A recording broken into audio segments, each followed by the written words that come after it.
উনি একটি পুকুর কেন্দ্রিক ঘটনা পাঠিয়েছেন। স্থানীয়ভাবে ওই পুকুরটি তাল পুকুর নামেই পরিচিত। পুকুরের বিবরণটা শুরুতে দেয়া দরকার। পুকুরটিতে রয়েছে দুটি ঘাট, একটি পাকা, অপরটি বাঁশের মাচা দিয়ে তৈরি করা। পুকুরের উত্তর পাশে রয়েছে একটি কবর এবং বড় একটি পুরনো গাব গাছ, আর আশেপাশে অনেকগুলো আম গাছও রয়েছে। দক্ষিণ পাশে রয়েছে শুধুই বাঁশঝাড়। পশ্চিম পাশে রয়েছে বড় একটা তাল গাছ। এই গাছটিকে জড়িয়ে ধরে রেখেছে আবার একটি বট গাছ, সাথে আরো দুটি গাব গাছ এবং বাঁশঝাড়ও রয়েছে এই পাশটাতে। পূর্ব পাশে শুধু কিছু ঘরবাড়ি রয়েছে। সব মিলিয়ে বলতে হবে একটা হন্টেড জায়গা। মেহেদী হাসান ভাই যখন ছোট ছিলেন তখন ওনাদের পাড়ার একজন দাদির কাছে কোরআন শিখতে যেতেন। এই দাদি খুব সুন্দর করে কোরআন তেলাওয়াত নিজেও করতে পারতেন, অন্যদেরকেও শেখাতেন। কোরআন তালিম উনি প্রতি সময়ই দিতেন। এই কারণে গ্রামের অনেক মানুষই ওনার কাছে কোরআন শিক্ষা করতে যেতেন। বিশেষ করে সকালবেলাতে শুধু বাচ্চারা যেতেন। অন্যান্য বাচ্চাদের সাথে এই দাদির মেয়ের ছেলে অর্থাৎ তার নাতিও কিন্তু পড়তে আসতেন। নাতিটার নাম ছিল ফয়সাল। প্রতিদিন সে অন্যান্য বাচ্চাদের সাথে বেশ আনন্দ নিয়েই কিন্তু সে তার নানির কাছে কোরআন তালিম শুরু করে। নাতির প্রতি একটু আলাদা করে উনি শ্রম দেওয়ার কারণে সে অন্যদের থেকে একটু এগিয়েই যাচ্ছিল। নাতি কিন্তু প্রতিদিন দেখা যেত ওই পুকুরের ওখানে গিয়ে অজু করত। নাতি কিন্তু একদম ছোট ছিল, বিষয়টা এরকম না। 6 বছর বা 7 বছর বয়সী ছিল। সে অজুও শিখেছে। আর ওই দাদির কাছে মেহেদী হাসান ভাইয়ের মতো অন্যরা যারা পড়তে আসতেন তারাও কিন্তু ওই পুকুরের ওখানে এসে অনেকেই অজু করতেন। ওই ঘাটটি এখন তো মূলত অনেক উন্নত হয়েছে। আর যেখানে অজু করতেন সেটা কিন্তু শুরু থেকেই পাকা করা ছিল। ওনারা প্রতিদিনের মতো পড়া শুরু করে দিয়েছেন। প্রায় 20 থেকে 25 মিনিট হয়ে গেছে, কিন্তু ফয়সালের কোনো খবর নেই। ফয়সালের নানি কয়েকজনকে পাঠান ফয়সালকে যেন খুঁজে আনা যায়। তারা ওই পুকুর পাড় এবং আশেপাশে খুব ভালো করে খোঁজেন, কিন্তু ফয়সালের কোনো খোঁজ পাওয়া যায় না। খোঁজ না পেয়ে তারা ফেরত আসলো। নানি তখন ভাবেন হয়তোবা পড়া ফাঁকি দিয়ে কোথাও লুকিয়ে আছে। কিছুক্ষণ পর ওনাদের পড়ার একটা ছুটি চলে আসে, অর্থাৎ নির্দিষ্ট সময় পর তো ছুটি দিয়ে দেওয়া হয়। বাড়িতে চলে যায় সবাই। প্রায় 2 থেকে 3 ঘন্টা পর ওনাদের পাড়ার বেশ কিছু মানুষজন একসাথে চিৎকার চেঁচামেচি শুরু করে দেয়। ওই চিৎকার চেঁচামেচির শব্দ শুনে এই মেহেদী হাসান ভাইও ছুটে যান ওই শব্দের উৎসর দিকে। দেখা গেল ওই পুকুরের দিক থেকে চিৎকার চেঁচামেচির শব্দটা ভেসে আসছে। উনি পুকুরের পাড়ে গিয়ে দেখেন ফয়সালকে একজন লোক মাথায় নিয়ে তার যে পেট, এই পেটটা মাথার তালুর সাথে বাঁধিয়ে উনি লাফালাফি করছেন। অর্থাৎ এমনভাবে পেটের উপর প্রেসার দেওয়া হচ্ছে যাতে করে পেটের ভিতরে যদি পানি থাকে সেটা মুখ দিয়ে বের হয়ে যায়। এই দৃশ্য যখন চলছিল তখন এই ফয়সালের নানি, খালা, আশেপাশের মহিলারাও কিন্তু কান্নাকাটি করছিলেন। 2-3 মিনিট পর তাকে মাথা থেকে যখন নামানো হয় তখন বোঝা গেল এগুলো করে লাভ হবে না, কেননা ফয়সাল আল্লাহর ডাকে সাড়া দিয়ে চলে গেছেন। ফয়সালের মৃত্যুর প্রায় 1 বছর কি 1.5 বছর পরে ঘটনা। 3 জন শিশু একসাথে খেলা করছিল ওই পুকুরের পাশেই। 3 জনের নাম ছিল সারওয়ার, আকরাম ও জাকিয়া। সবার বয়স 4 থেকে 5 বছরের মধ্যে। গ্রামের বাচ্চারা যেভাবে খেলা করে ঠিক সেভাবেই তারা মাটির তৈরি চুলা, হাড়ি, পাতিল এই জাতীয় বিভিন্ন খেলনা দিয়ে তারা খেলা করছিল। তো তারা যখন খেলছিল, খেলার এক পর্যায়ে জাকিয়া নামের মেয়েটি মাটির তৈরি ছোট খেলনা পাত্রে পানি আনতে পুকুর ঘাটে যায়। সে পানি আনতে দেরি হয়। সারওয়ার নামের ছেলেটি পুকুর পাড়ে গিয়ে দেখে জাকিয়া কয়েকবার হাবুডুবু খেয়ে পানিতে তলিয়ে যাচ্ছে। সারওয়ার সাথে সাথে জাকিয়ার বাড়িতে দৌড়ে খবর দেয়। যে ঘাট ব্যবহার করে জাকিয়া পানি আনতে গিয়েছিল ওই ঘাটের সাথেই কিন্তু এই জাকিয়াদের বাড়ি। খবর পেয়ে বাড়ির সবাই চিৎকার চেঁচামেচি করে পুকুর পাড়ে চলে আসে।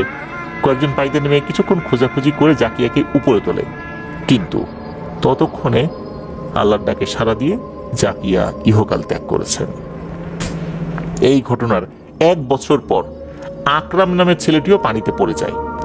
আশ্চর্যজনকভাবে ওই দিনেও কিন্তু সরোয়ার তার সাথে ছিল। সরোয়ার দৌড়ে গিয়ে তার এক চাচাতো বোনকে ডেকে নিয়ে আসে। আল্লাহর অশেষ সহমতে এবারের যাত্রায় আকরামকে তারা উদ্ধার করতে সক্ষম হয়। আকরাম প্রাণে বেঁচে যায়। মেহেদী হাসান ভাই যখন ক্লাস 5-এ পড়েন, তো ওনার শিক্ষকের বাড়ি ওনাদের বাড়ির পাশেই থাকায় মাগরিবের নামাজের পর তার কাছে পড়তে যেতেন। ওনার শিক্ষক সম্পর্কে কিছু তথ্য জানিয়েছেন। ওনার নাম আলহাজ মাস্টার মোহাম্মদ শহীদুল্লাহ রিজভী।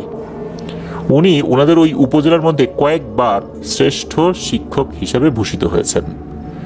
ওনার পরিবারে 4 জন শিক্ষকতার মহান পেশার সাথে জড়িত। পাশাপাশি ওনার ধর্মীয় শিক্ষায় ছিল অগাধ জ্ঞান। এই শিক্ষক মেহেদী হাসান ভাইকে তার সন্তানের মতো করেই গড়ে তুলেছেন। প্রতিদিনের মতো সেদিন উনি পড়তে গিয়েছেন।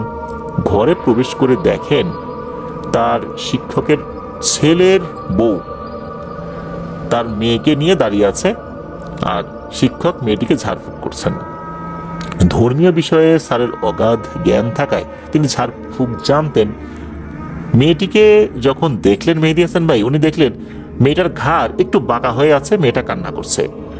ঝাড়ফুঁক শেষ হলে মেয়েটির মা তার মেয়েকে নিয়ে ঘরে চলে যান। এরপর মেহেদী হাসান ভাই স্যারের কাছে জানতে পারেন যে মেয়েটি মাগরিবের আজানে কিছুক্ষণ আগে কোনো এক কারণে পুকুর পাড়ে গিয়েছিল।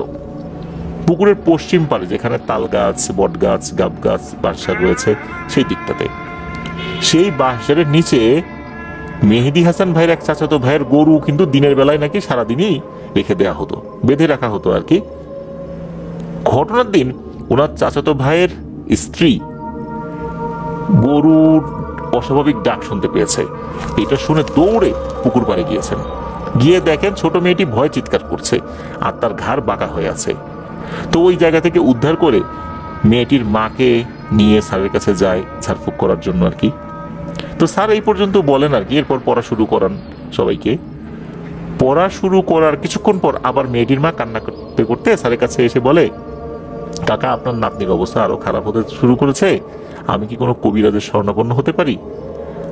স্যার একটু চুপ করে রইলেন। এরপর বললেন, আচ্ছা ঠিক আছে, যাও তাহলে। কিছুদিন পর ওই মেয়ের সাথে কবিরাজের বাড়িতে যাওয়া এক ব্যক্তির কাছে মেহেদী হাসান ভাই জানতে চাইলেন যে কবিরাজের কাছে নেয়ার পর ঘটনাটা কি হয়েছিল। এরপর ওই লোকটি যা বলল তা শুনে তো মেহেদী হাসান ভাই চমকে উঠলেন। কবিরাজের বাড়িতে যেতে যেতে রাত ওই দিন প্রায় 9টা বেজে যায়। কবিরাজ তাদেরকে বাইরে বসতে বললেন এবং তার ঘরের একটা রুমে চলে গেলেন। বিভিন্ন বিষয় তো গোছগাছ করতে হবে এই জন্য। এরপর উনি সবাইকে ঘরের ভেতরে আসতে বললেন। মেয়েটিকে নিয়ে ঘরে প্রবেশ করা হলো। তারপর কিছুক্ষণ রিচুয়াল করার পর মেয়েটির মধ্যে জিনকে হাজির করানো হলো। জিন হাজির হয়েই বলতে লাগলো, আমাকে কেন বিরক্ত করলি? তোর এত বড় দুঃসাহস কিভাবে হয়?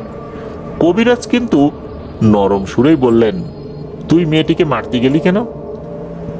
জিন নাকি তখন বলে, মারতে আর পারলাম কই, পুকুর পাড়ে বেঁধে রাখা গরুটা বারবার তেড়ে আসছিল আমার দিকে, তার শিং দিয়ে আমাকে মারার জন্য, কিন্তু গরুটি বাধা থাকার কারণে আমার কাছাকাছি আসতে পারছিল না। তারপর আমি যখন মেয়েটিকে মারার জন্য যাচ্ছিলাম তখন এই গরুটি জোরে জোরে ডাকতে শুরু করে। তখন মাত্র মেয়েটির ঘাড়ে হাত রেখেছি, তখন গরুর মালিক চলে আসে। আমার পরিকল্পনা ব্যর্থ হয়ে যায়। এই কথা শোনার পর কবিরাজ আবার প্রশ্ন করে, তুই কোত্থেকে আসছিস এখানে? জবাবে জিন বলে, আমি একা না, আমরা আরো কয়েকজন আছি। পুকুর পাড়ের যে তাল গাছ রয়েছে এখানে থাকি। প্রতি বছর ছোট বাচ্চাকে মেরে আমরা কালো জাদুর চর্চা করি। এরপর ওই জিনটা নাকি আরো স্বীকার করে তারাই নির্মমভাবে হত্যা করেছিল ফয়সালকে, জাকিয়াকে, আরো অনেককেই হত্যার চেষ্টা করেছিল, তবে ব্যর্থ হয়েছিল। জিনটা এই কথা বলার পর কবিরাজ বলেন, এই তোর চেলাগুলো সবগুলোকে ডাক, আমি সবার সাথে কথা বলবো। কিছুক্ষণের মধ্যেই একে একে সবাই নাকি চলে আসে। কবিরাজ সবাইকে একসাথে বলে, তোরা এই জায়গা ছেড়ে অন্য কোনো জঙ্গলে চলে যাবি। এটা তোদের থাকার জায়গা না, এটা মানুষের থাকার জায়গা। এখানে আসবি, থাকবি, ইচ্ছা মতো আমাদেরকে মেরেও ফেলবি, তা তো হবে না। বিনিময়ে কি চাস বল? জিনগুলো কবিরাজকে বলে যে 5 জনকে নিয়ে তারপর আমরা নিজেরাই স্থান ত্যাগ করব। এটাই আমাদের শেষ কথা। কবিরাজ এতটাই রাগান্বিত হয়ে যায়, উনি বললেন আর একটা হত্যাকাণ্ড আমি এখানে হতে দেব না। কবিরাজ রিচুয়াল শুরু করেন, হাতে একটা কাচের বোতল নিয়ে একে একে সবগুলোকে বন্দি করে ফেলেন। এরপর কবিরাজ একটু তেল পড়া ঝাড়ফুঁক দিয়ে সবাইকে বলেন, যান, চলে যান, আলহামদুলিল্লাহ, আল্লাহর ইচ্ছায় কাজটি সম্পূর্ণ হয়েছে। এরপর কিন্তু ওই মেয়েটি একদম স্বাভাবিক হয়ে যায়, তার ঘাড় যেটা বাঁকা ছিল এটাও স্বাভাবিক হয়ে যায়। এই ঘটনার পর অদ্ভুত একটা বিষয় কিন্তু সবাই লক্ষ্য করে, এই যে তাল গাছ, এই তাল গাছে একটা সময় অনেক তাল হতো। এই তাল গাছটির বয়স 60 বছরের উপরে। ওই তাল গাছে যখন তাল হতো, হঠাৎ করে নাকি ওই গাছে তাল আসা বন্ধ হয়ে যায়, শুধু লম্বা লম্বা লাঠির মতো তালের যেই অংশটা বের হয় সেটা দেখা যেত। এরপরে আর কোনো তাল হতো না। অনেক তাল হতো একটা সময়, মানে এত তাল হতো অকল্পনীয়। মূলত এই জিনগুলো যখন থেকে এই তাল গাছের উপরে আশ্রয় নিয়েছে, এরপর থেকে নাকি এই তাল আসা ওরা বন্ধ করে দেয়। কেননা এই তালগুলো যখন ছোট থাকতো, অনেকেই এই তালগুলো কাঁধি সহ পেরে নামাতো। এই তালের ভিতরে যে নরম নরম শ্বাস হয়, এগুলো মানুষ খেত। তো দেখা যেত যে এই জিনগুলো বিরক্ত বোধ করতো, যাতে এখানে তালই না হয়, মানুষজন উপরে যাতে না ওঠে। এই জন্যই মূলত ওরা বিশেষ এক কালো জাদু করে এই তাল গাছে তাল আসা বন্ধ করে রেখেছিল। কবিরাজ যখন ওই জিনগুলোকে বন্দি করে মাটিতে পুঁতে ফেলেন, এরপর থেকে নাকি ওই তাল গাছে তাল আসতে শুরু করে, যেটা এখনো নাকি আছে। মেহেদী হাসান ভাই জানিয়েছেন, এই যে ফয়সাল, জাকিয়া, এরা পৃথিবীতে নেই, তাদের জন্য দোয়া চেয়েছেন। আমরা তাদের জন্য দোয়া করি, আল্লাহ তাআলা তাদেরকে জান্নাতুল ফেরদৌসের মেহমান হিসেবে কবুল করুন। যেহেতু তারা অনেক শিশু বয়সেই এই পৃথিবীর মায়া ত্যাগ করে চলে গেছেন, তাই আমরা আশা করতেই পারি যে আল্লাহ তাআলা তাদেরকে জান্নাতের বাগানে রেখেছেন। এটি ছিল ঘটনা। প্রিয় লিসেনার্স, এরকম একটা পেয়ারা গাছ আমি নিজেও দেখেছি। আমার খুব কাছের এক বন্ধু, যার নাম হচ্ছে মাসুদ। তো মাসুদ আমাকে বলেছিল যে এই পেয়ারা গাছে একটা সময় নাকি পেয়ারা অনেক হতো, কিন্তু পেয়ারা কামড় দিলেই দেখা যেত ভেতরে নষ্ট। বাইরে থেকে বোঝার উপায় ছিল না যে এই পেয়ারা গাছের পেয়ারা এরকম। আমি যখন ওই গাছের পেয়ারা খেলাম, তখন আমি বললাম যে এখন তো ঠিক আছে। তখন আমার ফ্রেন্ড মাসুদ বলল যে এই গাছে নাকি বিভিন্ন সময় একটা নারী অবয়বকে দেখা গিয়েছিল। এটা তার পরিবারের বেশ কয়েকজন সদস্যই দেখেছিল। মূলত এইটার কারণেই এই গাছের এই অবস্থা হয়েছিল। পরবর্তীতে রাজবাড়ির একটা নামকরা মাদ্রাসা রয়েছে, গোয়ালন্দ মাদ্রাসা, ওখানকার একজন হুজুর ওই বাড়িতে এসেছিলেন কোন একটা কাজে। উনি এই গাছটি দেখার পর কিছু ঝাড়ফুঁক করে দিয়েছিলেন। এরপর ওই জিনটা নাকি ওই গাছের আস্তানা ছেড়ে পালিয়ে গিয়েছিল। তারপর থেকে গাছের যে পেয়ারা আসা, এটা স্বাভাবিক হয়ে যায়। স্বাভাবিক হলেও আগের মতো এতটা হতো না, তবে পেয়ারাগুলো কিন্তু আর নষ্ট থাকতো না, পেয়ারাগুলো ভালো থাকতো। আমি নিজেও ওই গাছের পেয়ারা খেয়েছি, এই জন্য আর কি আমি বললাম যে এরকম হয়। কিন্তু অনেক সময় জিনেরা যেই গাছে এসে আস্তানা গাড়ে, অনেক ক্ষেত্রে দেখা যায় সেই গাছের ফল হয় না, আবার ফল হলেও সেটা পোকা হয়। অনেক দেখা যাচ্ছে ওষুধ দেওয়া হয়েছে গাছে, তারপরেও কোনো লাভ হচ্ছে না, এরকম কিন্তু হয়। ধন্যবাদ জানাচ্ছি মেহেদী হাসান ভাইকে ওনার পাঠানো ঘটনার জন্য। প্রিয় লিসেনার, এখন যে ঘটনাটি আপনাদের সাথে শেয়ার করব, এই ঘটনাটি আমাদেরকে যিনি পাঠিয়েছেন, ওনার নাম সাকিব হোসেন। ওনার বাড়ি বরিশাল জেলার সদর উপজেলার শায়েস্তাবাদ ইউনিয়নের 4 নং হবিনগর গ্রামে। থার্সডে নাইটের 182তম এপিসোডে জিনের মুক্তি শিরোনামে ওই এপিসোডের চতুর্থ একটি ঘটনা আপনারা শুনেছেন। মূলত ওই ঘটনাটি কিন্তু এই সাকিব হোসেন ভাই পাঠিয়েছিলেন। এখন যে ঘটনাটি শেয়ার করব, এই ঘটনাটি কিন্তু সাকিব হোসেন ভাইয়ের সাথেই ঘটেছে 2018 সালে। উনি ওই সময় পটুয়াখালী জেলার কলাপাড়ায় অবস্থিত বাংলাদেশের অন্যতম বৃহত্তম বিদ্যুৎ কেন্দ্র পায়রা তাপ বিদ্যুৎ কেন্দ্রে কর্মরত ছিলেন। ওখানে কিন্তু চায়না কোম্পানির মাধ্যমে বাংলাদেশের লোক নিয়ে কাজ করানো হতো। উনি 2018 সালে ওখানে একটি জব নেন।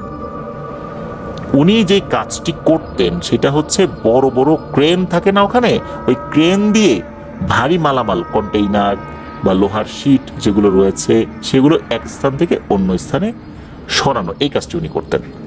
এই কাজে উনি দক্ষ ছিলেন। আর ওনারা যেখানে থাকতেন আসলে ওই জায়গার আশেপাশে থাকার জায়গা ওভাবে ছিল না। যে কয়েকটা দোকান ছিল, কয়েকটা দোকান ওনারা ভাড়া নিয়েছিলেন। কয়েকটা দোকান ভাড়া নিয়ে ওই দোকানের ভেতরে বেশ কিছু লোকজন ওখানে ঘুমাতেন, এই ঢালা বিছানা যেটা বলে ওভাবে করে আর কি। কারণ ওখানে ওই সময়ে আশেপাশের অবস্থা অতটা কিন্তু উন্নত ছিল না। এখন তো অনেকটাই ডেভেলপ হয়েছে, কিন্তু ওই সময় কিন্তু এতটা বসতি ওখানে হয়নি। তো উনি তো আসলে ওভাবেই কাজ করতেন। তার সমস্যা যেটা হতো সেটা হচ্ছে যে ওনাকে তো শিফট ডিউটি করতে হতো, আর ডিউটিটা মাঝে মাঝে যদি রাতের বেলা পড়তো, ওই সময়ে যাদের ডিউটি থাকতো ওনারা একসাথে যেতেন রাত 12টা থেকে সকাল 5টা পর্যন্ত ডিউটি করতেন। এরপর আবার অন্য শিফটের লোকজন আসতো, তারা আসলে ওনারা চলে যেতেন। এভাবে কিন্তু 24 ঘন্টাই ওখানে কাজ হতো।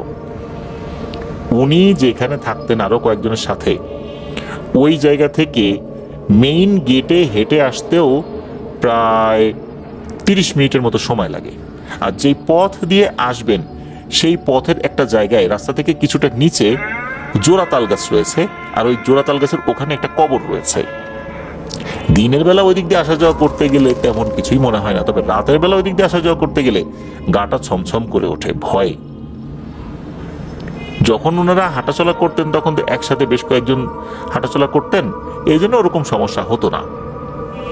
যখন ওনাদের থাকার জায়গা থেকে বের হতেন অনেকটা পথ পায়ে হাঁটতে হতো, প্রায় 30 মিনিট পথ।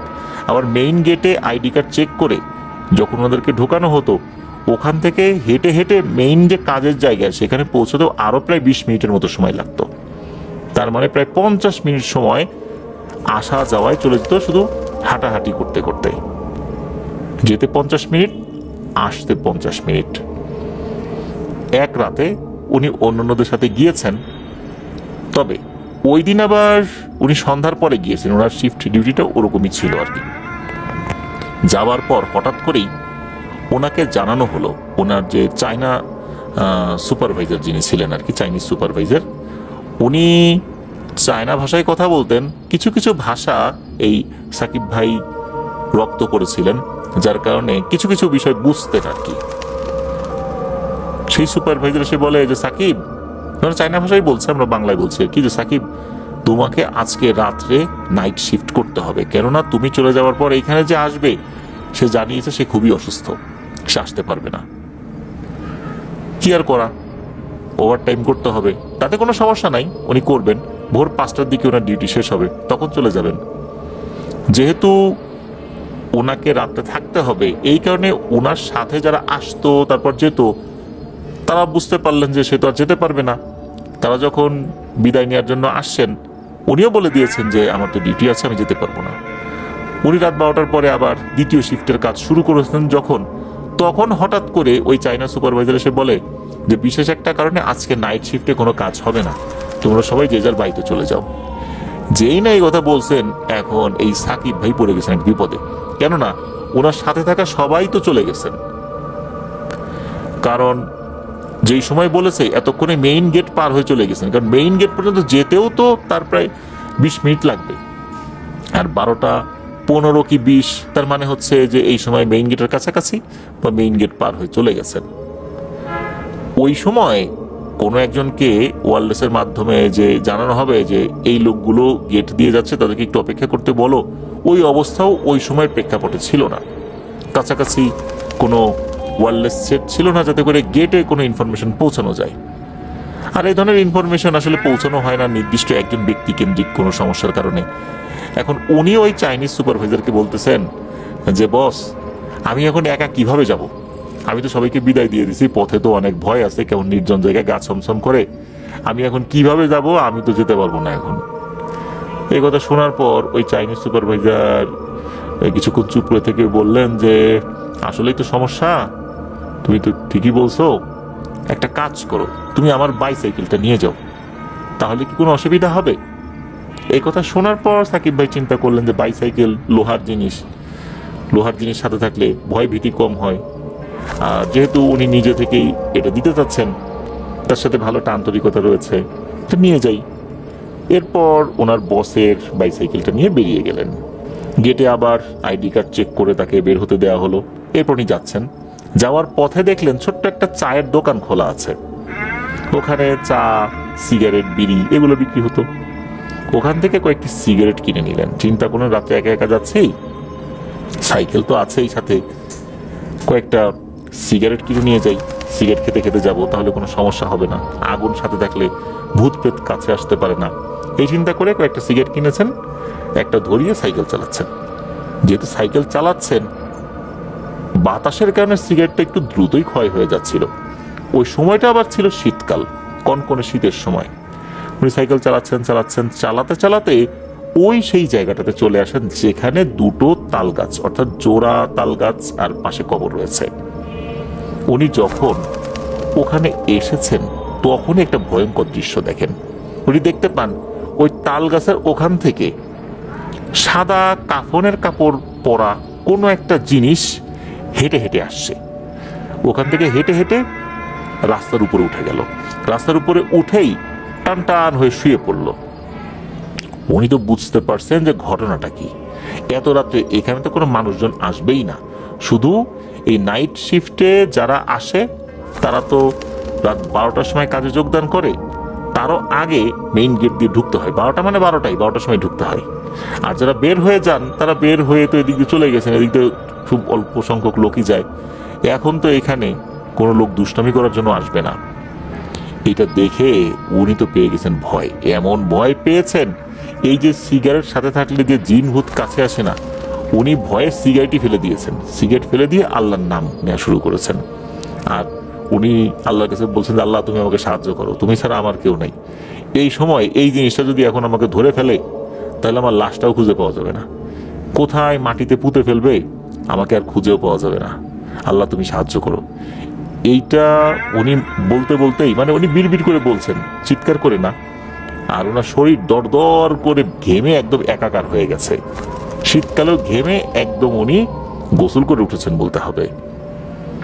উনি কি করেছেন, সাইকেলটা নিয়ে ওই যেই লাশের মতো অবয়বটা, এটাকে পাশ কাটিয়ে উনি সামনের দিকে যেই না চলে গেছেন, পেছন থেকে তার নাম ধরে রাখছে, ও সাকিব ফিরে দেখ, আরে এই যে আমি আরে পেছন দিকে তাকা না।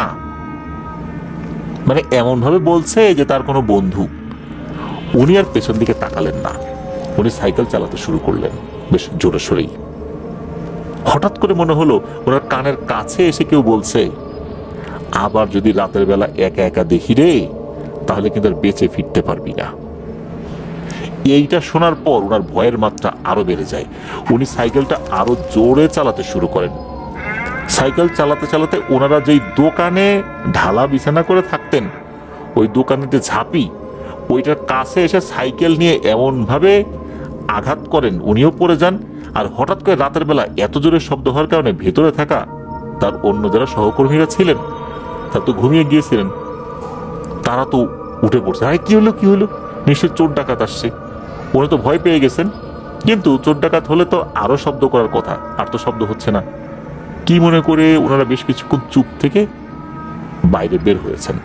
বের হয়ে দেখেন এই অবস্থা, এই যে সাকিব ভাই এক পাশে পড়ে আছেন, সাইকেল এক পাশে পড়ে আছে। তারা তো বুঝতে পারছেন যে ঘটনাটা কি। সাকিব ভাই কিন্তু তখন অজ্ঞান। ওনার জ্ঞান ফেরে পরের দিন দুপুরের দিকে। যখন জ্ঞান ফেরে সবাই তো জিজ্ঞেস করে কি হয়েছে, উনি বিষয়টা খুলে বলেন। এরপর সিদ্ধান্ত নিন উনি এই কাজটি আর করবেন না। ওনার চায়না সুপারভাইজারকে তার সাইকেলটা ফেরত দিয়ে উনি ওই দিনই চাকরি থেকে ইস্তফা দিয়ে নিজ বাড়িতে চলে আসেন। পরবর্তীতে অন্য চাকরিতে উনি জয়েন করেছেন। ওই রাত্রে ওনার সাথে এই ঘটনাটি ঘটেছিল। প্রিয় লিসেনার্স, এই যে পটুয়াখালীর কলাপাড়া যে পায়রা তাপবিদ্যুৎ কেন্দ্র, এই জায়গাটা যখন নির্মাণ কাজ শুরু হয়েছে এই জায়গাটাতে, ওই জায়গাতে আমি গিয়েছিলাম। আমার মনে পড়ে স্পেশাল অনুমতি নিয়ে আমরা কয়েকজন সেখানে প্রবেশ করেছিলাম। ওখানে যখন আমরা প্রবেশ করি, আমার এতটুকু মনে আছে যে ওইটুকুর যেই জায়গাটা, ওখানের একজন নৌবাহিনীর অফিসার, উনি ইনচার্জ ছিলেন ওই অংশটুকুর। উনি ঘুরে ঘুরে আমাদেরকে দেখালেন যে কোথায় কি আছে। তবে এটা এত বড় একটা জায়গা যে ঘুরে ঘুরে দেখানো আসলে সম্ভব না। উনি মোটামুটি এপাশ ওপাশ হাত দিয়ে দেখালেন যেখানে রামনাবাদ চ্যানেল রয়েছে, এদিক দিয়ে জাহাজ ঢুকবে, ওই পাশে বিদ্যুৎ কেন্দ্র হচ্ছে, অনেক শ্রমিককে স্পিড বোটে এখন নিয়ে যেতে হচ্ছে, ওইখানে আবার নিয়ে আসতে হচ্ছে, বিভিন্ন বিষয়গুলো দেখালেন আমাদেরকে। এটাও দেখালেন যে এখানে বিস্তীর্ণ জায়গা অ্যাকোয়ার করা হয়েছে, সরকার এই জায়গাগুলো ব্যক্তি মালিকানা যেই জায়গাগুলো ছিল সেগুলো অ্যাকোয়ার করে নিয়েছেন। তারপর বিভিন্ন জায়গায় ড্রেজিং করে বালু ফেলা হচ্ছে, বিশাল এক কর্মযজ্ঞ ওই সময় হচ্ছিল আর কি। এটা উনি দেখালেন আর কি, আমার মনে আছে। এই জন্য এই ঘটনাটার সাথে আমি কিছুটা হলেও নিজেকে যুক্ত করতে পেরেছি। এখন যে ঘটনাটি আপনাদের সাথে শেয়ার করব, এই ঘটনাটি আমাদেরকে যিনি পাঠিয়েছেন ওনার নাম একরামুল হক। ওনার বাড়ি ব্রাহ্মণবাড়িয়া জেলার নবীনগর উপজেলার আলমনগর গ্রামে। উনি বর্তমানে সিলেট পলিটেকনিক ইনস্টিটিউটে 7th সেমিস্টারে অধ্যয়নরত রয়েছেন। ঘটনাটি একদম রিসেন্টলি বলতে হবে, কেননা এটি শুরু হয়েছে 2026 সালের এপ্রিল মাসের প্রথম দিন থেকে। যার সাথে ঘটনাটি ঘটেছে তার নাম হচ্ছে হোসনে আরা। সম্পর্কে একরামুল হক ভাইয়ের উনি ফুফাতো বোন হন। এবার মূল ঘটনায় আসি। এই যে হোসনে আরা আপা, উনি মূলত অনেক কঠিন কঠিন কাজ করতে বাধ্যই হন বলতে হবে, কেননা ওনার হাজবেন্ড একজন রেমিটেন্স যোদ্ধা। ওনার হাজবেন্ড 2025 সালে বিদেশ চলে যান। এরপর পরিবারের অনেক কঠিন কঠিন কাজ ওনার ঘাড়ের উপর এসে পড়ে। এই কারণে বলছি, কেননা ওনার হাজবেন্ড যেটা করতেন সেটা হচ্ছে ষাঁড় গরু লালন পালন করতেন। এটা আবার কুরবানির সময় বিক্রি করে দিতেন। যখন ওনার হাজবেন্ড বিদেশে যান তখনও তো ওনার বাড়িতে ষাঁড় গরু আছে, আর কুরবানি ঈদে উনি এগুলো বিক্রি করবেন। বিক্রি করার পর আবার কিন্তু নতুন করে গরু কেনেন। কুরবানি ঈদে ষাঁড় গরু বিক্রি হয়েও যায় 2025 সালে। এরপর ওনার হাজবেন্ড বিদেশ যান। এরপর হাতে যে পরিমাণ টাকা পয়সা ছিল এটা দিয়ে আবার দুটো ষাঁড় গরু কেনেন 1 বছর লালন পালন করবেন বলে।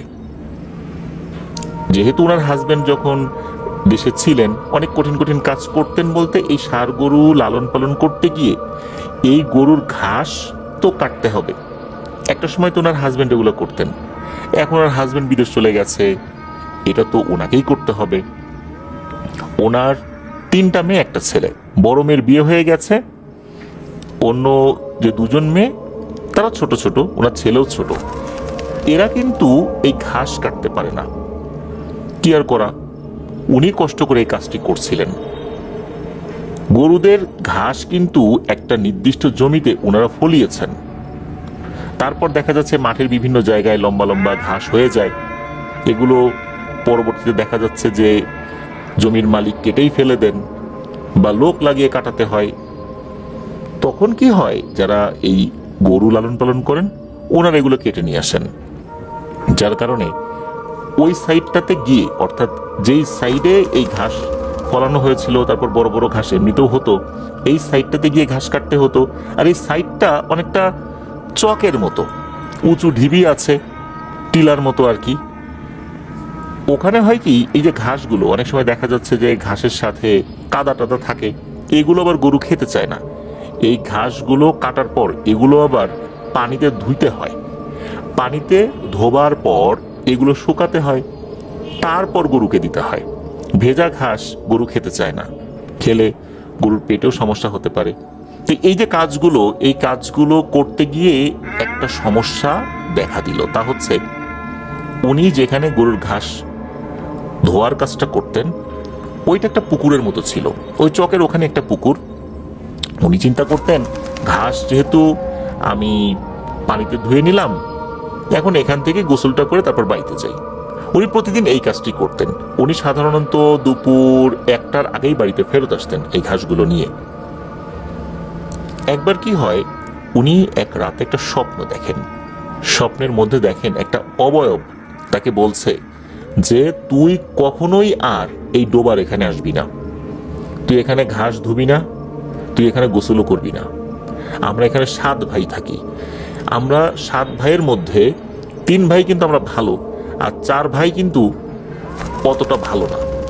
এরা 19 থেকে 20 হলেই মানুষের ক্ষতি করে। কিন্তু কিন্তু তার মানে এই না এরা আগ বাড়িয়ে মানুষকে ক্ষতি করতে যাবে। তুই যেচে এসে আমাদেরকে বিরক্ত করতেছিস, এখানে আমরা 7 জন থাকি, তুই এখানে আর আসবি না, আমাদের অসুবিধা হয়। স্বপ্নে এই জিনিসটা দেখার পর ওনার ঘুম ভেঙে যায়। রাতের বেলায় শুয়ে শুয়ে চিন্তা করছেন, কি দেখলাম, এটা কি দুঃস্বপ্ন নাকি সত্যি কিছু। পরদিন সকালবেলা উনি ভাবছেন যে কি করি, স্বপ্নে এরকম একটা জিনিস দেখলাম, এখন করবোটাই বাকি। এই যে 2টা গরু আছে, এদেরকে যে পরিমাণ খাবার দিতে হবে, আমি তো অন্য জায়গা থেকে ঘাস আনলে হবে না, ওখানে আমরা ঘাস ফলিয়েছি, আবার পাশে অন্য ঘাসও আছে, এত ঘাস কোথায় পাবো। তারপরও উনি ওই স্বপ্নের বিষয়টা কিছুটা গুরুত্ব দিয়ে আশপাশ থেকে ঘাস কেটে এনে দিচ্ছিলেন কয়েকদিন, কিন্তু দেখা যাচ্ছে যে পরিমাণ ঘাস উনি কেটে আনছেন তাতে গরুর পেট ভরছে না। গরুগুলো বিভিন্ন সময় ডাকাডাকি করে, রাতের বেলা ডাকাডাকি করে, পেটে ক্ষুধা, তাই বাধ্য হয়ে উনি আবার সিদ্ধান্ত নিলেন ওখানে যাবেন। তো উনি গিয়েছেন। যেদিন উনি গিয়েছেন ওই দিন দুপুর 1টার দিকে পাশের একজন প্রতিবেশী, তার নাম হচ্ছে হোসেন মিয়া, উনি এই হোসনিয়া আপাকে কাঁধে করে বাড়িতে নিয়ে আসছেন। কি ব্যাপার, কি হলো? তখন এই হোসেন মিয়া বলেন এক ভয়ঙ্কর কথা। উনি ওনার গরুগুলোকে নিয়ে ওই ডোবার পাশ দিয়ে যাচ্ছিলেন, তখন ওই ডোবার ভিতরে পানির শব্দ, মানে ছলাৎ ছলাৎ শব্দ। উনি চিন্তা করলেন বড় কোনো মাছ আছে মনে হয়, এরকম শব্দ করছে। উনি কি মনে করে যখন ডোবার কাছে উকি দিয়েছেন, তখন দেখেন এক ভয়ঙ্কর দৃশ্য। উনি দেখতে পান ডোবার ঠিক মাঝ বরাবর এই হোসনিয়ার আপা একবার পানির উপর ভেসে ওঠে সোজাভাবে, আবার মনে হচ্ছে পানির নিচে তলিয়ে যাচ্ছে, মনে হচ্ছে কেউ তাকে হ্যাচকা টানে পানির নিচে নিয়ে যায়, আবার তার পা ধরে উপর দিকে তুলে ধরে, আবার নিচের দিকে নিয়ে যায়, কিছুক্ষণ রাখে, আবার উপরের দিকে তুলে ধরে। উনি তো দেখে বুঝতে পারছেন এটা তো হোসনিয়ারা। তখন উনি এই হোসনিয়ারা আপাকে বাঁচানোর জন্য পানিতে ঝাঁপিয়ে পড়েন। উনি যদিও বা জানতেন এটা স্বাভাবিক কোনো বিষয় নয়, এই ঘটনায় যদি উনি আগ বাড়িয়ে সহযোগিতা করতে চান তাহলে ওনারও প্রাণনাশের সম্ভাবনা রয়েছে। প্রতিবেশী উনি তো ওনার দায়িত্ব পালন করতে গিয়ে ওই ডোবাতে ঝাঁপ দিয়েছেন। ঝাঁপ দেওয়ার পর হোসনিয়ার আপাকে উনি খপ করে হাতটা ধরেছেন, এরপর উনি সাঁতার দিয়ে তীরে আসার চেষ্টা করছেন। তবে আল্লাহর রহমতে উনি কোনো ধরনের বাধা প্রাপ্ত হন নাই। হোসনিয়ারা আপাকে নিয়ে যখন ওই তীরে আসেন তখন দেখেন হোসনিয়ারা আপা অজ্ঞান হয়ে গেছে। তখন দ্রুত তাকে কাঁধে করে বাড়িতে নিয়ে আসেন, বলেন এই ঘটনা। তখন হোসনিয়ারা আপা, উনি তো সেন্সলেস অবস্থায় আছেন, পরিবারের সদস্যরা তাকে জ্ঞান ফেরানোর চেষ্টা করে। হোসনিয়ারা আপার বাবার বাড়িও কিন্তু একদম পাশেই, তারাও ওখানে চলে আসে, অর্থাৎ এই হোসনিয়ারা আপার বাসায় চলে আসে, এসে তারাও জ্ঞান ফেরানোর চেষ্টা করে। যখন জ্ঞান ফেরে তখন এই হোসনিয়ারা আপা স্বপ্নের বিষয়টা জানান। তারপর টানা কয়েকদিন উনি গরুর ঘাস কাটতে যেতে পারেন নাই, বাধ্য হয়ে আবার গিয়েছেন, এটাও জানান। এবং উনি এটাও জানান যে গরুর ঘাস যখন উনি ধুতে গিয়েছেন তখন মনে হলো কেউ একজন হ্যাচকা টানে ওনাকে ওই ডোবার মধ্যে নিয়ে গেছে। তারপর একবার তাকে পানির নিচে টান দিয়ে নিয়ে যায়, আবার উপরে ভাসিয়ে দেয়, এভাবে চুবাচ্ছিল। তার কাছে অতটুকুই মনে হয়েছে। একটা পর্যায়ে ওনার কিছু মনে নাই, তারপর তো জ্ঞান ফিরে দেখেন যে উনি বাড়িতে আছেন। কিভাবে আবার ওই হোসেন মিয়া উদ্ধার করেছেন সেই বিষয়টা উনি শোনেন, হোসেন মিয়ার প্রতি উনি কৃতজ্ঞতা জানান। কিন্তু সমস্যা এখানে শেষ হয় না। ওই রাতে এই হোসনিয়ার আপা ঘুমিয়ে আছেন, পাশে ওনার মেয়েও ঘুমিয়ে আছে, ছেলেও ঘুমিয়ে আছে আর এক জায়গায়। হঠাৎ করে মনে হলো টিনের চালে ধরাম করে কোনো কিছু একটা পড়লো। টিনের চালের উপর যদি নারকেল পড়ে বা ডাব পড়ে কত জোরে আওয়াজ হয়, মনে হলো ওরকম আওয়াজ হয়েছে, বোম ফাটার মতো আওয়াজ হয়েছে। ধর্মর করে উঠে বসছেন সবাই, এত জোরে আওয়াজ হয়েছে, কে ঢিল মারলো, এত বড় ঢিল কে মারতে পারে। এই চিন্তা করতে করতেই হঠাৎ করে এই হোসনে আপার মধ্যে অদ্ভুত রকমের পরিবর্তন দেখা দেয়। ওনার পাশে থাকা মেয়ে, সে এই পরিবর্তনটা বুঝতে পেরেছে। তার মেয়ে খেয়াল করে যে হোসনিয়ারা আপা নিজে নিজে নিজের মাথার চুল ছেঁড়া শুরু করেছেন আর এলোমেলো কথা বলছেন।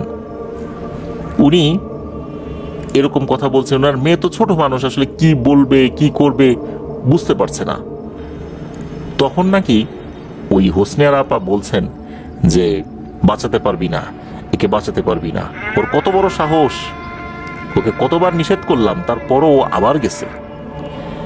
অবস্থা বেগতিক দেখে হোসনে আরা আপার মেয়ে দরজা করে দৌড় দিয়ে বাইরে বেরিয়ে সোজা তার নানি বাড়িতে চলে গেছে। নানি বাড়িতে একদম পাশেই ছিল।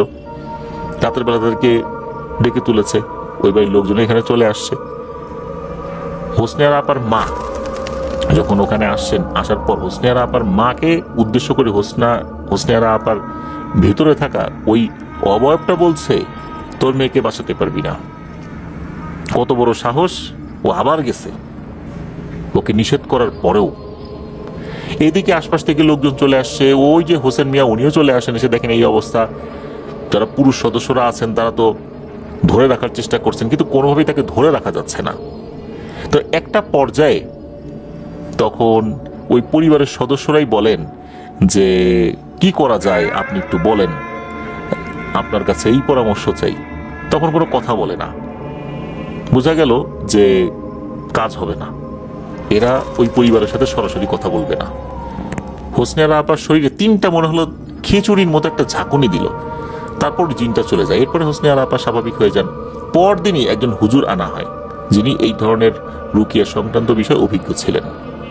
উনি আসার পরপরই যখন সব কথা শুনলেন, হোসনে আরা আপার শরীরে সরাসরি ওই জিনটাকে হাজির করান। জিজ্ঞেস করেন যে এরকম বিরক্ত করার কারণ কি। তখন জিনটা ওই একই কথা বলে যে এইটাও আমাদের চলাচলের পথ, আমরা এখানে থাকি, ও আসে, আমরা অসুবিধায় পড়ি, আমরা খুব বিরক্ত হই। আর ও এমন সময় আসে ভর দুপুরবেলা, এই সময় তো আসা উচিত না। ওকে স্বপ্ন দেখিয়েছি, তারপরেও আসছে। তখন ওই হুজুর বলেন যে আসলে না এসে উপায়টা কি। তার দুটো গরু আছে, এই গরুর ঘাস ওইখানে কাটতে হয়। এমনটা না যে অন্য জায়গায় সে কাটতে গেলে ফ্যাসিলিটি পাবে, কারণ ওখানে তারা একটা নির্দিষ্ট জমিতে ঘাস ফলিয়েছে, এই যে নেপিয়ার ঘাস টাইপের ঘাস ফলিয়েছে, এছাড়া অন্যান্য ঘাসও ওইখানে পাওয়া যায়। তাহলে এই গরু দুটোকে ওনারা কি খাওয়াবেন? ওনারা তো এমন ধনী না যে ঘাস কিনে এনে ওনারা খাওয়াবেন, এটা তো ওনারা পারবেন না। সুতরাং আপনারা বিষয়টা বিবেচনা করেন। ঠিক আছে, ও ঘাস ওইখানে না হয় আর না ধুইল, কিন্তু ঘাস তো কাটতে হবে। তখন নাকি ওই জিনটা বলে যাচ্ছে, ঠিক আছে, সামনের মঙ্গলবার ওই ঢিবিতে 10 কেজি মিষ্টি আর 2টো কালো মোরগ তোরা দিয়ে আসবি, তাহলে আর সমস্যা হবে না। হুজুর এটা বলে দিলেন। অন্য সদস্য যারা ছিলেন তারাও শুনলেন, তারাও বিষয়টা বললেন যে ঠিক আছে, মঙ্গলবার আমরা এটা দিয়ে আসবো। তো যখন সবকিছু ঠিকঠাক, হুজুরও চলে গেলেন, জিনও চলে গেল, এরপরে পরিবারের সদস্যরা কি মনে করে তারা এই জিনিসটা দিলেন না। তারা চিন্তা করলেন সমস্যা ঠিক হয়ে গেছে, এখন কষ্ট করে আবার 10 কেজি মিষ্টি কিনবো, 2টো কালো মোরগ কিনবো, দরকার নাই। তারা যখন মঙ্গলবার দিলেন না, এরপর শুরু হয়ে যায় আর একটা ঝামেলা।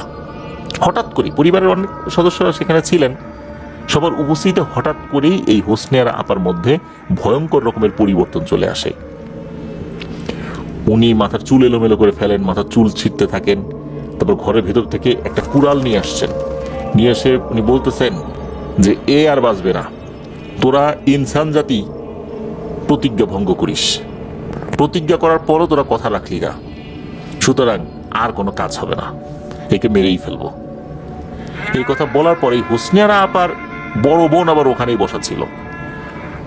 উনি বলতেছেন, একটু সাহস করে বলতেছেন খুব নরম সুরে, যে আমাদের তো ভুল হয়ে গেছে, আমাদের আসলেই এত বড় ভুল হয়ে যাবে আমরা নিজেরাও বুঝতে পারিনি, আমরা এই মঙ্গলবার তো দিতে পারিনি, আসতেছে মঙ্গলবার অবশ্যই দেব, আপনি মনে কষ্ট নিয়েন না, রাগ করেন না।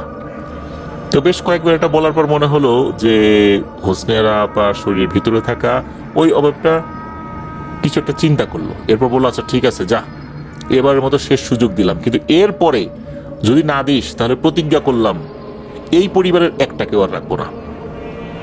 এর পরপরই হোসনে আরা আপা সেন্স হারিয়ে পড়ে যান। পরিবারের সদস্যরা কিন্তু ওই ঢিবিতে 10 কেজি মিষ্টি এবং 2টো কালো মোরগ দিয়ে আসছিলেন। এরপর আল্লাহর রহমতে আর কোনো সমস্যা হয়নি। হোসনে আরা আপাও ওইখানে ঘাস ধোয়ার জন্য আর যান না, উনি অন্যভাবে কাজটা করে ফেলেন। এখনো এইভাবেই আছে, আলহামদুলিল্লাহ উনি ভালো আছেন। আর ঘটনা তো একদম রিসেন্ট ঘটনা বলতে হবে, এই যে এপ্রিল মাসের ঘটনা, 2026 সালের, এখন তো জুন মাস চলছে। ওই জায়গার ছবি আমাদেরকে পাঠাবেন বলে জানিয়েছেন একরামুল হক ভাই। এখন যে ঘটনাটি আপনাদের সাথে শেয়ার করব, এই ঘটনাটি আমাদেরকে যিনি পাঠিয়েছেন ওনার নাম আহমেদ ইসা। উনি একটি মাদ্রাসা কেন্দ্রিক ঘটনা পাঠিয়েছেন। মাদ্রাসাটি রাজবাড়ী জেলার বাণীবহতে অবস্থিত। আর এই ইসা ভাইয়ের বাড়ি কিন্তু রাজবাড়ী জেলার বাণীবহ ইউনিয়নের কৈডাঙ্গা গ্রামে। মাদ্রাসাটির নাম আমরা সঙ্গত কারণে বলছি না, তবে মাদ্রাসাটি ওই এলাকার বেশ স্বনামধন্য একটি মাদ্রাসা বলতে হবে। 2016 সাল, তখন উনি এসএসসি পরীক্ষার্থী। পড়ায় অনেক চাপ, মাদ্রাসার হোস্টেলে উনি থেকে লেখাপড়া শুরু করেন। এসএসসি বলতে মাদ্রাসায় সেটাকে দাখিল বলা হয় আর কি। উনি যেই রুমে উঠলেন, ওনার সাথে আর একজন ওঠে, সেও তার ক্লাসমেট, তার নাম হচ্ছে হাসান। একটা রুমে থাকতে দিল, মোটামুটি ভালোই কাটছিল। তার রুমমেট কিছু কিছু বিষয় টের পেত, কিন্তু এগুলো ওভাবে শেয়ার করতো না। তবে এই যে ইসা ভাই, উনি কিছুই টের পেতেন না। হঠাৎ একদিন রাতের বেলা ওনার ঘুম ভাঙে, রাত তখন আনুমানিক 3টা কি 3:30টার মতো বাজে। উনি বুঝতে পারলেন ওনার রুমের পাশ দিয়ে কারা যেন চলাচল করছে। উনি ভাবলেন হয়তো বা পাশের রুমের ছেলেরা রাতের বেলা বাইরে বের হয়ে দুষ্টামি করছে। তাই ওই রুমের ভেতর থেকেই উনি একটু ধমক দিয়ে বলেন যে, এই তোদের কি চোখে ঘুম নাই?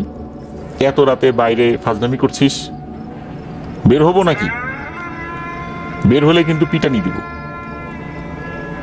এ কথা বলার পর উনি আশা করেছিলেন যে এরা হয়তো এখানে থাকবে না, কিন্তু না, দেখা গেল এই সমস্ত কথার কোনো ভ্রুক্ষেপ না করেই এরা আগের মতোই দৌড়ঝাঁপ করছে। বিরক্ত হয়ে রুমে থাকা একটা লাঠি নিয়ে বাইরে বের হয়েছেন। বাইরে বের হয়ে দেখলেন কেউ নাই, চারদিক একদম নিস্তব্ধ, নীরবতা বিরাজ করছে সেখানে। চিন্তা করলেন কি ব্যাপার, সব গেল কোথায়? মনে মনে এটা ভেবে খুশি হলেন যে যাক, বের হতে হতে এরা পালিয়েছে। উনি আবার রুমে এসে শুয়ে পড়লেন। যখন শুয়ে পড়েছেন, চোখে ঘুম ঘুম ভাব আসছে, হঠাৎ করে আবার বাইরে এরকম দৌড়াদৌড়ি, চিৎকার চেঁচামেচির আওয়াজ। এবার ওনার মেজাজটা খুব বেশি বিগড়ে গেল। উনি রুমে থাকা আগের যে লাঠিটা ছিল, এই লাঠিটা না নিয়ে আর একটা মোটা লাঠি নিয়ে বের হয়েছেন। তো বের যখন হয়েছেন, বাইরে যখন গিয়েছেন, এইবার তো উনি মারাত্মক ভয় পেয়েছেন। উনি দেখেন ভয়ঙ্কর টাইপের কিছু মানুষের আকৃতির লোক মাঠের মধ্যে দৌড়াদৌড়ি করছে। এরা নিজেদের মতো করে হই হট্টগোল করছে। এদের চেহারা, শরীর সবকিছুই ভয়ঙ্কর। বেটে আকৃতির না, মোটামুটি লম্বাই বলতে হবে। তবে যতটুকু বোঝা যাচ্ছিল তাতে এতটুকু মনে হওয়াটাই স্বাভাবিক যে এরা মোটেও স্বাভাবিক আকৃতির কেউ না। উনি এটাও খেয়াল করেছেন, এরা যে দৌড়ঝাঁপ করছে, এদের পা কিন্তু মাটিতে পড়ছে না। উনি এই কারণেই এই জিনিসগুলো দেখতে পেয়েছিলেন, কারণ মাদ্রাসার কিছু কিছু জায়গায় সাইডে কিন্তু এনার্জি বাল্ব জ্বলছিল, যার কারণে উনি ওইটুকু আলোতে যতটুকু বোঝার বুঝতে পেরেছিলেন। তো উনি যখন এটা দেখেছেন, একটা পর্যায়ে মনে হলো যে ওই অবয়বগুলো ওনাকে দেখে ফেলেছে।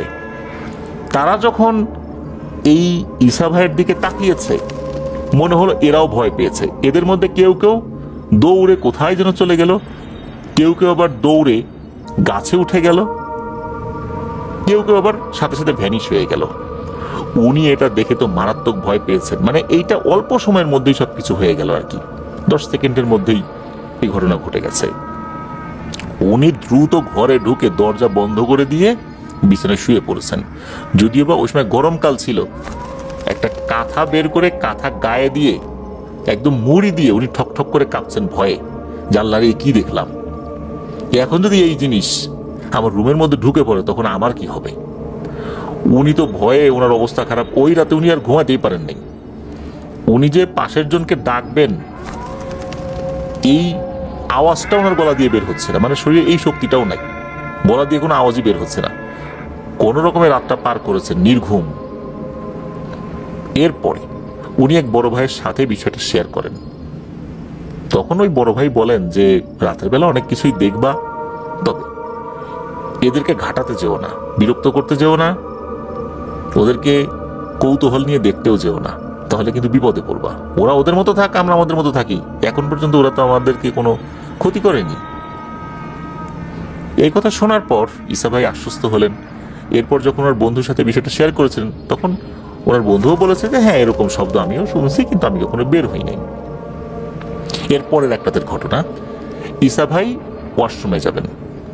ওয়াশরুমে যাওয়ার জন্য ওনার যে রুমমেট তাকে ডাক দিয়েছেন, যার নাম হচ্ছে হাসান। একসাথে যাচ্ছেন। ওনাদের যেই ওয়াশরুমটা, এই ওয়াশরুমটা কিন্তু একটু দূরে, মানে একদম কাছাকাছি এটা না। ওনাদের যে থাকার রুমটা, হোস্টেল, এখান থেকে যদি ওনারা ওয়াশরুমের দিকে যাওয়া শুরু করেন, মাঠ রয়েছে, খেলার মাঠ আর কি। তো মাঠের এক পাশে মসজিদ রয়েছে, ওখানে একটা ছোট্ট পুকুর রয়েছে, তার কাছাকাছি জায়গাতেই হচ্ছে ওয়াশরুম। ওখানে যখন ওনারা দুজন যাচ্ছেন, যাওয়ার পথে দুজনই ফিল করলেন ওই যে পুকুর, ওই পুকুরে মনে হচ্ছে কেউ গোসল করছে। একজন না, মনে হচ্ছে কয়েকজন। ওনারা কৌতূহলী হয়ে ওখানে গেলেন। এত রাত্রে কে এত মহা আনন্দ করে সাঁতার কেটে পুকুরে গোসল করছে? যখন কাছে গেলেন, কাছে যাওয়ার পর একটা অদ্ভুত দৃশ্য দেখলেন পুকুরে কেউ নাই, তবে পুকুরের পানি উথাল পাথাল করছে, বড় বড় ঢেউ হয়ে পুকুরের পাড়ে আছড়ে পড়ছে। অনেক সময় দেখা যায় যে বড় কোনো নৌযান যদি নদী দিয়ে চলে যায়, পাড়ে যেভাবে পানি আছড়ে পড়ে, অথবা সমুদ্রে ঢেউগুলো যেভাবে তীরে আছড়ে পড়ে, মনে হচ্ছে ওভাবে পানিগুলো আছড়ে পড়ছে। পানিতে উথাল পাথাল একটা অবস্থা। বোঝাই যাচ্ছে যে একটু আগে এখানে কিছু ছিল, আর পানিতে এই অবস্থা, নিশ্চয়ই এটা স্বাভাবিক কিছু না। পুকুরের পানি তো এরকম হওয়ার কথা না। তখন এই দুজনের বুঝতে বাকি রইল না একটু আগে এখানে কি ছিল। তবে ওনারা ওখানে গিয়ে কোনো অবয়ব দেখেননি। যাই হোক, ওয়াশরুমের কাজ শেষ করে ওনারা যখন ফেরত আসছিলেন, তখন সবকিছু স্বাভাবিকই ছিল। এই সমস্ত কথাও পরবর্তীতে বড় ভাইদের সাথে শেয়ার করেছেন, তারাও একই কথা বলেছেন, এত কৌতূহল ভালো না, এগুলো নিয়ে মাথা ঘামানোর দরকার নেই, তোমরা তোমাদের মতো থাকো, ওরা ওদের মতো থাক, আমাদের কোনো সমস্যা আগেও করে নাই, ভবিষ্যতেও করার কোনো সম্ভাবনা নাই। তবে এইভাবে বিরক্ত করলে তো করতেই পারে। একবার হয় কি, এই যে ঈসা ভাই, উনি ঘুম থেকে উঠেছেন মাঝ রাতে, ওয়াশরুমে যাওয়ার দরকার। এদিকে সব সময় রুমমেটকে ডেকে ওয়াশরুমে নিয়ে যাবেন, আর ওয়াশরুমটা তো একদম কাছেও না। বন্ধু বিরক্ত হতেই পারে, চিন্তা করে আজ আমি একাই যাই। একা যাওয়ার জন্য উনি বের হয়েছেন। শুরুতে বললাম যে এই ওয়াশরুমের লোকেশনটা কোথায়। প্রথমে তো একটা ছোট খেলার মাঠ রয়েছে, এরপরে মসজিদ রয়েছে, তারপর ছোট একটা পুকুর রয়েছে, এরপরে গিয়ে ওয়াশরুম। উনি যখন ওই মসজিদ পার হয়ে পুকুর পাড় দিয়ে যাচ্ছেন, তখন উনি দেখেন দুটো বিড়াল খেজুর গাছের আড়াল থেকে এসে এখন সামনে চলে আসছে, এসে এই দুটো একটা একটার সাথে মারামারি করছে। এমন ভাবে মারামারি করছে যে উনি পথ দিয়ে যেতেই পারছেন না। এদিকে ওনার ওয়াশরুমের চাপটা একটু বেশিই ছিল, বিড়ালগুলো এমন করছে যেতে পারছেন না। বিরক্ত হয়ে একটা বিড়ালের শরীরে মেরেছেন এক লাথি। যখন লাথি মেরেছেন, দুটো বিড়াল দুদিকে দৌড়ে চলে গেছে। এরপর উনি ওয়াশরুমে গিয়েছেন, ফ্রেশ হয়ে যখন ফেরত আসছেন, তখন উনি দেখেন ওনার পথের উপরে চারটা বড় বড় আকৃতির বিড়াল বসে আছে।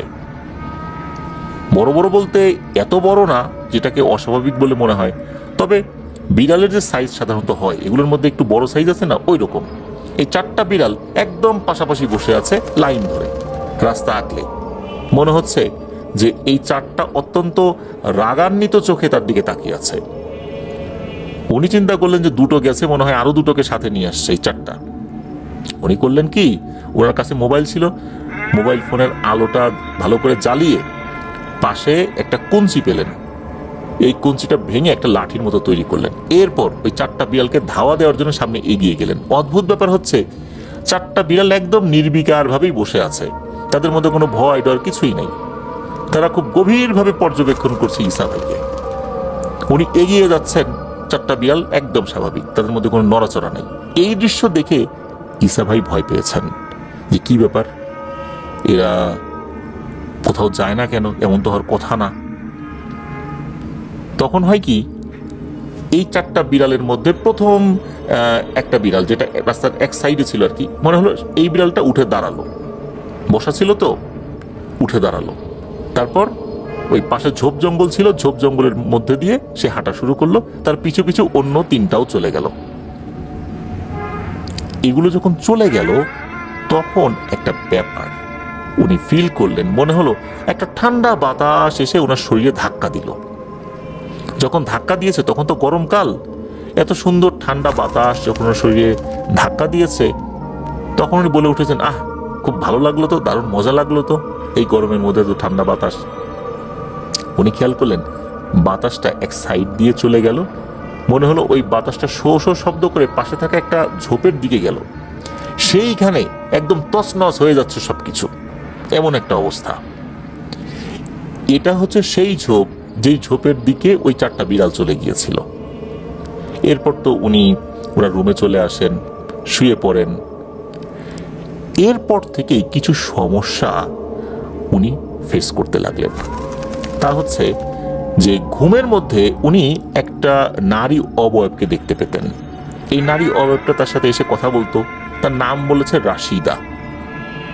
সে আসতো, গল্প করত, এরকম চলছিল। শুরুর দিকে উনিও বিষয়টা বেশ এনজয় করতেন। এরপরে শীতকাল চলে আসে। শীতকাল যখন আসে তখন উনি ফিল করতেন যে রাতের বেলা ঘুমের ভিতরে ওই অবয়বটা যখন আসে তখন উনি প্রচন্ড ঘামতে থাকেন। লেপ গায়ে দিলেও ওনার কিন্তু আসলে কোনো লাভ হয় না। এমনটা না যে ওই সময় গরমকাল, ওই সময় শীতকাল। লেপ গায়ে দিলে দেখা যাচ্ছে যে ওনার এমন গরম লাগছে যে লেপটা উনি সরিয়ে ফেলেন। আবার মাঝে মাঝে এমন ঠান্ডা লাগে, লেপ গায়ে দিয়েও কোনো লাভ হয় না।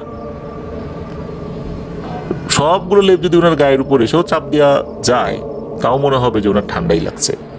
আবার শীতকালে এমন গরম লাগছে, ঘেমে একাকার হয়ে যাচ্ছেন। এক এক সময় এক এক রকমের অনুভূতি উনি পেতেন, বিশেষ করে যখন ওই অবয়বটা তার কাছে আসতো। একবার ওই অবয়বটা শরীরের সাথে তার টাচ লাগে, টাচ লাগার সাথে সাথে উনি ফিল করেন যে এর শরীরটা মারাত্মক গরম। এত গরম কিন্তু কোনো মানুষের শরীর হয় না। ওই অবয়বটা আসতো, সুন্দর সুন্দর কথা বলতো। এক পর্যায়ে নাকি ওই অবয়বটা তাকে বলে যে ওই দিন রাতের বেলা যে 4টা বিড়াল বসা ছিল, এরা মূলত এই ঈসা ভাইকে ক্ষতি করার জন্য এসেছিল। কিছুক্ষণ আগেই একটা বিড়ালকে লাথি দিয়েছে এই জন্য। ওই সময় যে হঠাৎ করে এরা এক পাশে ঝোপের দিকে চলে গেল, মূলত তারা চলে গিয়েছে এই রাশিদা পরীর কারণে। আর রাশিদা পরীও যখন বাতাস হয়ে তার শরীর ধাক্কা দিয়ে ওই ঝোপের দিকে চলে গেল, ঝোপের দিকে গিয়ে কিন্তু ওই 4টাকে কিছুটা সায়স্তা করে ওখান থেকে ঝেঁটিয়ে বিদায় করেছে। মূলত ওই যে বাতাসটা লাগার কারণে উনি বলেছেন, আহ, খুব মজা লাগলো তো, এটাতেই নাকি ওই রাশিদা পরী তার প্রতি আকৃষ্ট হয়েছে। সে এখন তার কাছে আসে, একটা পর্যায়ে তাকে তো বিয়ের প্রস্তাবও দেয়, কিন্তু ঈসা ভাই সরাসরি সেটা নাকচ করে দেন। কয়েকদিন যখন একই রকম প্রস্তাবনা ঈসা ভাইয়ের সামনে আসে, উনিও নাকচ করে দেন। একটা পর্যায়ে দেখা গেল ওই পরীটা মারাত্মক ক্ষিপ্ত হয়েছে।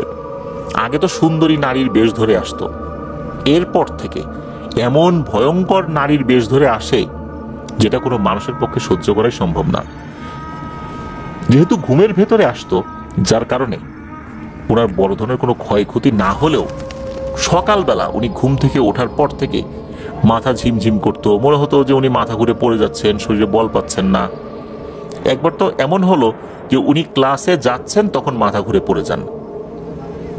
তখন টিচাররা এটাকে সাধারণ অসুস্থতা মনে করেই একজন ডাক্তার দেখিয়েছিলেন, কিন্তু দেখা গেল তাতে কোনো লাভ হলো না। এই বিষয়টা যখন উনি একজন ওস্তাদের সাথে শেয়ার করেন, এতদিন তো উনি করেন নাই এই বিষয়গুলো কোনো টিচারের সাথে, তখন ওই ওস্তাদ বুঝতে পারেন বিষয়টা স্বাভাবিক না। ওখানে যেই শিক্ষকগণ ছিলেন, এদের মধ্যে একজন এই প্যারানরমাল সমস্যার সমাধানের জন্য মোটামুটি যতটুকু এলেম জানার দরকার সেটা তার আছে। তো উনি মূলত এইটা ট্রিটমেন্ট শুরু করে দেন। যখন উনি ট্রিটমেন্ট শুরু করেছেন, এরপরে দেখা গেল ওই অবয়বটা আর ভয়ঙ্কর রূপ ধরেও আসে না, সুন্দরী নারীর রূপ ধরেও আসে না। সে আসে এই ঈসা ভাইয়ের মায়ের রূপ ধরে, বোনের রূপ ধরে, একদম কাছের আত্মীয়ের রূপ ধরে এসে সে কি করতো, ঈসা ভাইকে ঘুমের মধ্যে বিভিন্ন জিনিস খাওয়াতো, যা খেতে চাইতো তাই খাওয়াতো। এরপর ওই অভাবটা চলে যেত। ওনার যখন ঘুম ভাঙতো তখন শরীরটাকে মারাত্মক দুর্বল অনুভব করতেন, এত দুর্বল যে শরীর চলছে না। ওনার চিকিৎসা কিন্তু এখনো চলমান রয়েছে। আর ওই অভাবটা নাকি তাকে হুমকি দিয়ে বলেছে যতদিন এই ঈসা ভাই বিয়ে শাদী না করবেন ততদিন পর্যন্ত সে তার কাজ চালিয়েই যাবে। বোঝাই যাচ্ছে ঘুমের মধ্যে এমন কিছু তাকে খাইয়ে দিয়েছে যার মাধ্যমে তাকে খাওয়ানোর জাদু করা হয়েছে। আর এই কারণে ঈসা ভাই এখনো অসুস্থ অবস্থাতেই রয়েছেন। তবে ওনার চিকিৎসা চলছে, আমরা দোয়া করি আল্লাহ তাআলা তাকে দ্রুত সুস্থতা দান করুন। প্রিয় লিসেনার্স, রাতের বেলা প্রাণীকে আঘাত করার কারণে অনেক ধরনের সমস্যা তো হয়ই, কিন্তু এই ঘটনায় আমরা দেখতে পেলাম যে উনি আঘাত করেছেন, ওনাকে আবার বাঁচানোর জন্য যে এসেছে সেই তার উপর এখন প্রভাব বিস্তার করা শুরু করে দিয়েছে, যার ফলে ওনার দৈনন্দিন জীবনযাত্রা মারাত্মকভাবে বিঘ্নিত হচ্ছে। শারীরিকভাবেও দুর্বল হয়ে পড়ছেন, অসুস্থ হয়ে পড়ছেন। আমরা আল্লাহর কাছে দোয়া করি আল্লাহ তাআলা যেন এই ধরনের সমস্যা কাউকেই না দেন। আমরাও রাতের বেলা বের হওয়ার ক্ষেত্রে সতর্ক থাকব। আর এই ধরনের সমস্যা যদি হয় আমরা চেষ্টা করব আমরা আমাদের জায়গা থেকে যতটুকু আমল করা যায় সেই আমল দিয়ে বেঁচে থাকার জন্য। আল্লাহ তাআলার কাছে নিরাপত্তা চাইব। আল্লাহ তাআলা যদি আমাদেরকে নিরাপত্তা না দেন হাজার চেষ্টা করে লাভ হবে না। সর্বোপরি আমরা মহান আল্লাহ সুবহানাহু ওয়া তাআলার কাছে সাহায্য চেয়ে তারপর সেলফ রুকিয়া যদি করি ইনশাল্লাহ অনেকটাই ভালো থাকতে পারবো। ধন্যবাদ জানাচ্ছি ঈসা ভাইকে আপনার পাঠানো ঘটনার জন্য। এখন যে ঘটনাটি আপনাদের সাথে শেয়ার করব, এই ঘটনাটি আমাদেরকে যিনি দিয়েছেন তার নাম জহিরুল ইসলাম ইমরান। ওনার বাড়ি ঢাকা জেলার কামরাঙ্গীরচর থানার কাছে মাদ্রাসাপাড়া এলাকায়। যে ঘটনাটি উনি আমাদেরকে পাঠিয়েছেন সেটি মুন্সিগঞ্জ জেলার সিরাজদিখান উপজেলার একটি গ্রামকে কেন্দ্র করে ঘটেছে। সঙ্গত কারণে গ্রামের নামটি উনি উল্লেখ করেননি। উনি ঘটনাটি খুব রিসেন্টলি সংগ্রহ করেছেন। উনি ওনার এক আত্মীয়ের বাড়িতে বেড়াতে গিয়েছিলেন এই সিরাজদিখান উপজেলার ওই গ্রামে। সেখানে আত্মীয়ের মাধ্যমে ওনার পরিচয় হয় তার নানার সাথে। নানা ছিলেন গ্রামের সবচেয়ে বয়স্ক ও সম্মানিত ব্যক্তিদের একজন। নানার নাম মরণ শেখ। বর্তমানে তার বয়স ৭১ বছর প্লাস হবে, কিন্তু তার স্মৃতিশক্তি অসাধারণ। ৭০ দশকের আগের ঘটনাগুলো তিনি এতটাই বিস্তারিত জীবন্তভাবে বলতে পারেন যেন সেগুলো ওই দিনই ঘটেছে। উনি যেভাবে বলেছিলেন ঠিক সেভাবেই আপনাদের সাথে শেয়ার করবার চেষ্টা করব। তো নানা বলেন যে ঘটনাটা তো অনেকদিন আগের, তখন আর বয়স কম, ১১-১২ বছর হবে আর কি। গ্রামে তখন একজন লোক বাস করতেন, তার নাম হচ্ছে বশির মোল্লা। পেশায় তিনি ছিলেন কবিরাজ। দেখতে খুব সাধারণ ও সরল মানুষ মনে হতো। গায়ে সবসময় সাদা পাঞ্জাবি, পায়ে হাওয়াই চপ্পল, মাথায় ৩ কোনা টুপি, কাঁধে একটা পুরনো ঝোলা। সেই ঝোলার ভেতর থাকতো নানা রকম তাবিজ, তারপর ওই খিদমতি ঝাড়, বুকে সরঞ্জাম, শুকনো গাছ, গাছগাছার পুটলি, এই সমস্ত জিনিস আর কি। গ্রামের মানুষ তাকে খুব শ্রদ্ধা করত, কারণ আল্লাহর অশেষ রহমতে বহু মানুষ তার ওসিলায় সুস্থ হয়েছে। যাদের শরীর জিনের ছোঁয়ায় অবশ হয়ে যেত, যাদের গায়ে আগুন জ্বলতো, মানে শরীরের মধ্যে জ্বালাপোড়া শুরু হয়ে গেছে, যারা রাতে জিন দেখে পাগলের মতো চিৎকার করত, এই বশির মোল্লা তাদের ঝাড়ফুঁক করে আল্লাহর রহমতে সুস্থ করে দিতেন। শরীরে জ্বালাপোড়া, শরীরের বাইরে জ্বালাপোড়া হোক বা শরীরের ভেতরে জ্বালাপোড়া হোক, তো এই যে অবশ হয়ে যাওয়া, এই ধরনের ট্রিটমেন্টগুলোতে আল্লাহর অশেষ রহমতে ওনার বেশ একটা পারদর্শিতা ছিল। তিনি নামাজি মানুষ ছিলেন, সবসময় আল্লাহর নাম নিয়ে কাজ করতেন। এই জন্যই সবাই তাকে ভক্তি শ্রদ্ধা করত। কিন্তু মানুষের ভাগ্যে যা লেখা থাকে তা কেউ এড়াতে পারে না। চলুন সেটাই এখন শুনি। ঘটনাটি শুরু হয় ১৯৬৬ সালের দিকে। তখন গ্রীষ্মের তীব্র দাবদাহ, আকাশে মেঘের নামগন্ধও নেই, নদীর পানি শুকিয়ে গেছে, খাল বিল একেবারেই শুকনো, ঘাটগুলো ফেটে চৌচির। মানুষ রাতে ঘুমাতে পারত না গরমে। ঠিক সেই সময় গ্রামের এক দরিদ্র কৃষকের ছেলে হঠাৎ অসুস্থ হয়ে পড়ে। ছেলেটির নাম ছিল সেলিম। তখন তার বয়স ২১ কি ২২ বছর। সেলিমের শরীরে শুরু হয় এক অদ্ভুত ব্যথা। দিনের বেলা সে ঠিক থাকতো, কিন্তু সন্ধ্যা হলেই তার চোখ লাল হয়ে যেত, শরীর কাঁপতে শুরু করত, মুখ দিয়ে বের হতো অদ্ভুত সব আওয়াজ। কখনো কখনো সে দেয়ালে মাথা ঠুকতে শুরু করত। তার বাবার নাম আব্দুল মজিদ মিয়া, খুবই গরিব মানুষ, দিনমজুর ছিলেন, দিনমজুরি করেই সংসার চালাতেন। সেলিম ছিল তার একমাত্র সন্তান। মজিদ মিয়ার আর কোনো সন্তান ছিল না। তিনি সেলিমকে চোখের মণি করে রেখেছিলেন। প্রথমে মজিদ মিয়া ছেলেকে গ্রাম্য ডাক্তারের কাছে নিয়ে গেলেন। ডাক্তার বললেন এটা সাধারণ জ্বর, ওষুধ খেলে সেরে যাবে। কিন্তু ওষুধ খাওয়ার পরও কোনো উন্নতি হলো না। দিন দিন অবস্থা আরো খারাপ হতে লাগলো। একদিন রাতে সেলিম হঠাৎ বাড়ির চালে উঠে গিয়ে লাফ দেওয়ার চেষ্টা করলো। তখন মজিদ মিয়া দৌড়ে গিয়ে আল্লাহর রহমতে তাকে বাঁচিয়ে ফেলেন। তখন তার স্ত্রী কাঁদতে কাঁদতে বলেন, তোমার ছেলের শরীরে জিন বশ করেছে, তুমি জলদি বশির মোল্লাকে ডাকো। মজিদ মিয়া প্রথমে দ্বিধায় পড়ে গেলেন, কারণ বশির মোল্লা সাধারণত দরিদ্র মানুষের কাছ থেকে কোনো টাকা নিতেন না। কিন্তু ছেলের অবস্থা দেখে শেষ পর্যন্ত তিনি বশির মোল্লার দরজায় গিয়ে হাজির হলেন। সেদিন ছিল শুক্রবার।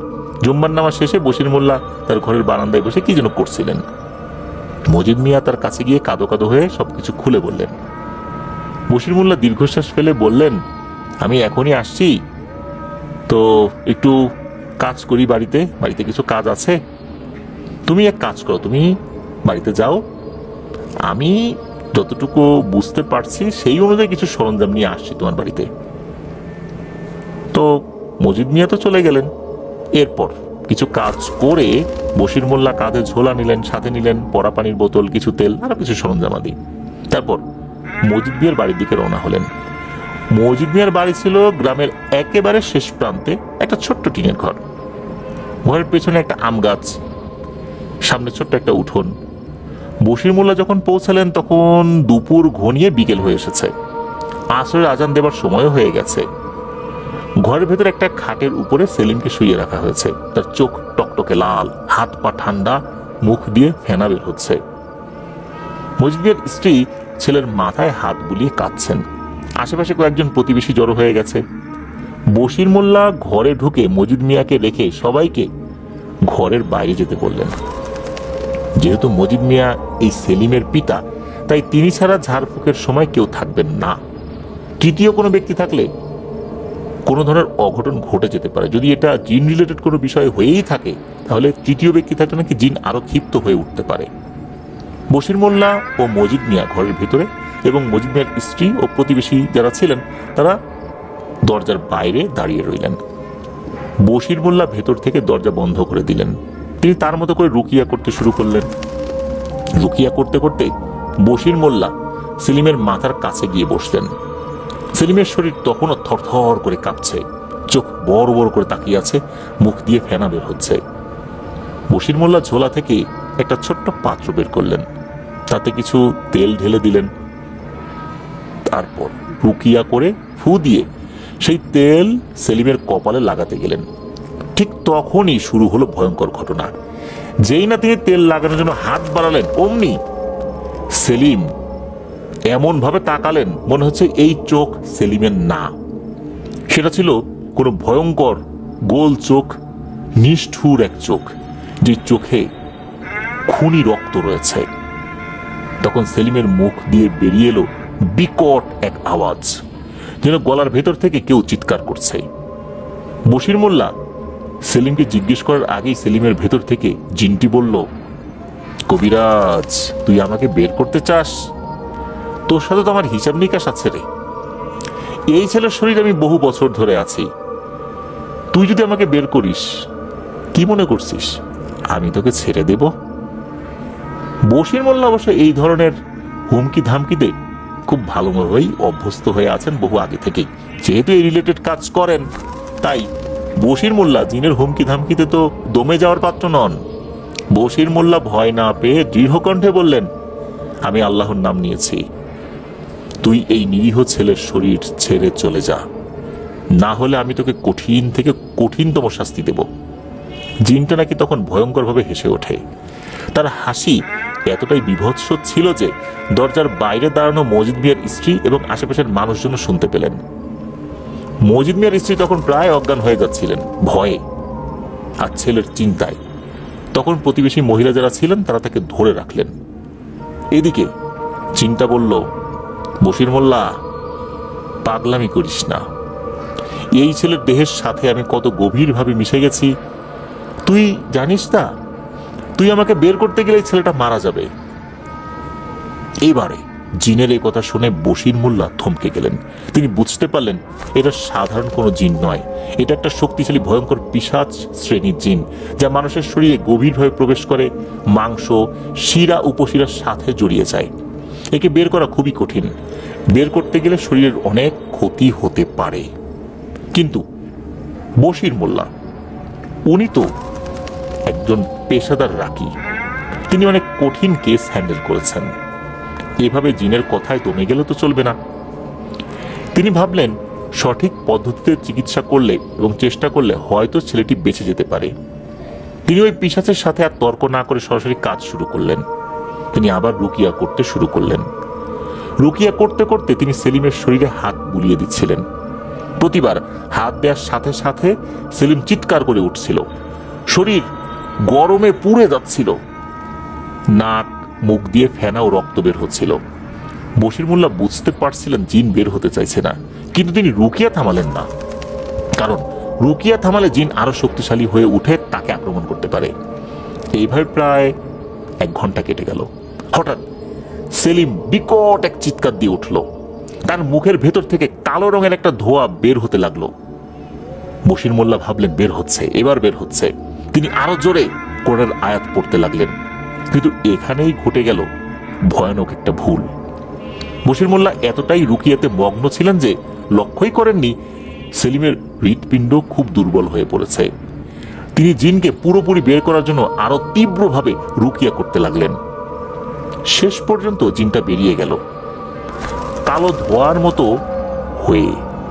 সেটা ঘরের জানালা ভেঙে মনে হলো বেরিয়ে গেল। ধোঁয়া কিন্তু বের হতে গেলে জানালা দরজা ভাঙা লাগে না, কিন্তু মনে হলো জানালা ভেঙে এটা বেরিয়ে গেছে। জিনটা যখনই ঘর থেকে বেরিয়ে গেল ধোঁয়া হয়ে, সেলিমের চোখ বন্ধ হয়ে গেল। তার শরীরটা একবার প্রচন্ড ভাবে কেঁপে উঠল, তারপর একেবারে স্থির হয়ে গেল। শ্বাস প্রশ্বাসও বন্ধ হয়ে গেল। বশির মোল্লা যখন কোনো শব্দ শুনতে পেলেন না, তখন তিনি ভয়ে কাঁপতে কাঁপতে সেলিমের নাকের কাছে হাত দিলেন। সেলিমের শরীরটা একদম ঠান্ডা। তিনি বুঝতে পারলেন বড় ধরনের ভুল হয়ে গেছে। পিশাচ জিনটাকে তাড়াতে গিয়ে তিনি একটু বেশি এবং তীব্রভাবে রুকিয়া করে ফেলেছেন। দুর্বল হৃৎপিণ্ড নিয়ে 21 কি 22 বছরের যুবক সেলিম আর টিকতে পারেননি। জিনের সাথে সাথে সেলিমেরও প্রাণ বেরিয়ে গেছে। বশির মোল্লা দরজা খুললেন। তার মুখ ফ্যাকাশে সাদা, চোখে আতঙ্ক। মজিদ মিয়া হতাশ হয়ে খাটে বসে আছেন। তার স্ত্রী ঘরের ভেতরে ঢুকে পড়লেন। দেখলেন তাদের একমাত্র সন্তান সেলিম নিথর হয়ে খাটের উপর পড়ে আছে। মজিদ মিয়ার স্ত্রী আর্তনাদ করে উঠলেন। সেই চিৎকার এতটাই ভয়ঙ্কর ছিল যে পুরো গ্রাম যেন থমকে গিয়েছিল। মজিদ মিয়া বশির মোল্লার দিকে আগুন ঝরা চোখে তাকিয়ে চিৎকার করে বলে উঠলেন, তুই তুই আমার ছেলেকে মেরে ফেললি। তুই বলেছিলি ওকে বাঁচাবি। তুই ভণ্ড, তুই কবিরাজ না, তুই একটা খুনি। বশির মোল্লা হাত জোর করে কাঁদো কাঁদো হয়ে বললেন, মজিদ ভাই কসম, একটা ভুল হয়ে গেছে। আমি চেষ্টা করেছি তোমার ছেলেকে বাঁচাতে। জিনটা খুবই শক্তিশালী ছিল। আমার একটা ভুল হয়েছে, আমাকে ক্ষমা করে দাও। কিন্তু মজিদ মিয়ার কানে তখন কোনো কথাই ঢুকছিল না। তিনি পাগলের মতো চিৎকার করে বললেন, তুই ভণ্ড, তুই আমার ছেলেকে মেরেছিস। এই বলে তিনি বশির মোল্লাকে প্রচন্ড ধাক্কা দিয়ে মাটিতে ফেলে দিলেন। তারপর মজিদ মিয়ার স্ত্রী ও প্রতিবেশীরা মিলে বশির মোল্লাকে বেদম মারধর শুরু করলো। কেউ লাঠি দিয়ে, কেউ হাত দিয়ে, পা দিয়ে, কেউ আবার ইট পাথর দিয়ে। বশির মোল্লা তার মাথাটাকে বাঁচানোর চেষ্টা করছিলেন, বারবার বলছিলেন আমি ভুল করেছি, আল্লাহর নামে আমাকে ক্ষমা করো, কিন্তু কেউ তার কথা শুনল না। মারের চোটে তার মাথা ফেটে গেল, হাড় ভেঙে গেল, মাটি লাল হয়ে উঠল তার রক্তে। যখন তিনি মাটির সাথে মিশে যাচ্ছিলেন, তখন শেষবারের মতো চোখ মেলে মজিদ মিয়ার দিকে তাকালেন। চোখ দিয়ে রক্ত ঝরছিল, শরীর থরথর করে কাঁপছিল বশির মোল্লার। ক্ষীণ কণ্ঠে তিনি বললেন, মজিদ, তুই আমাকে মেরে ফেলিস না, তুই কিন্তু বিশাল বড় একটা ভুল করবি। আমি তো তোর ছেলেকে বাঁচানোর চেষ্টা করেছিলাম, আমি কারো ক্ষতি করেছি এমন কোনো উদাহরণ দেখাতে পারবি?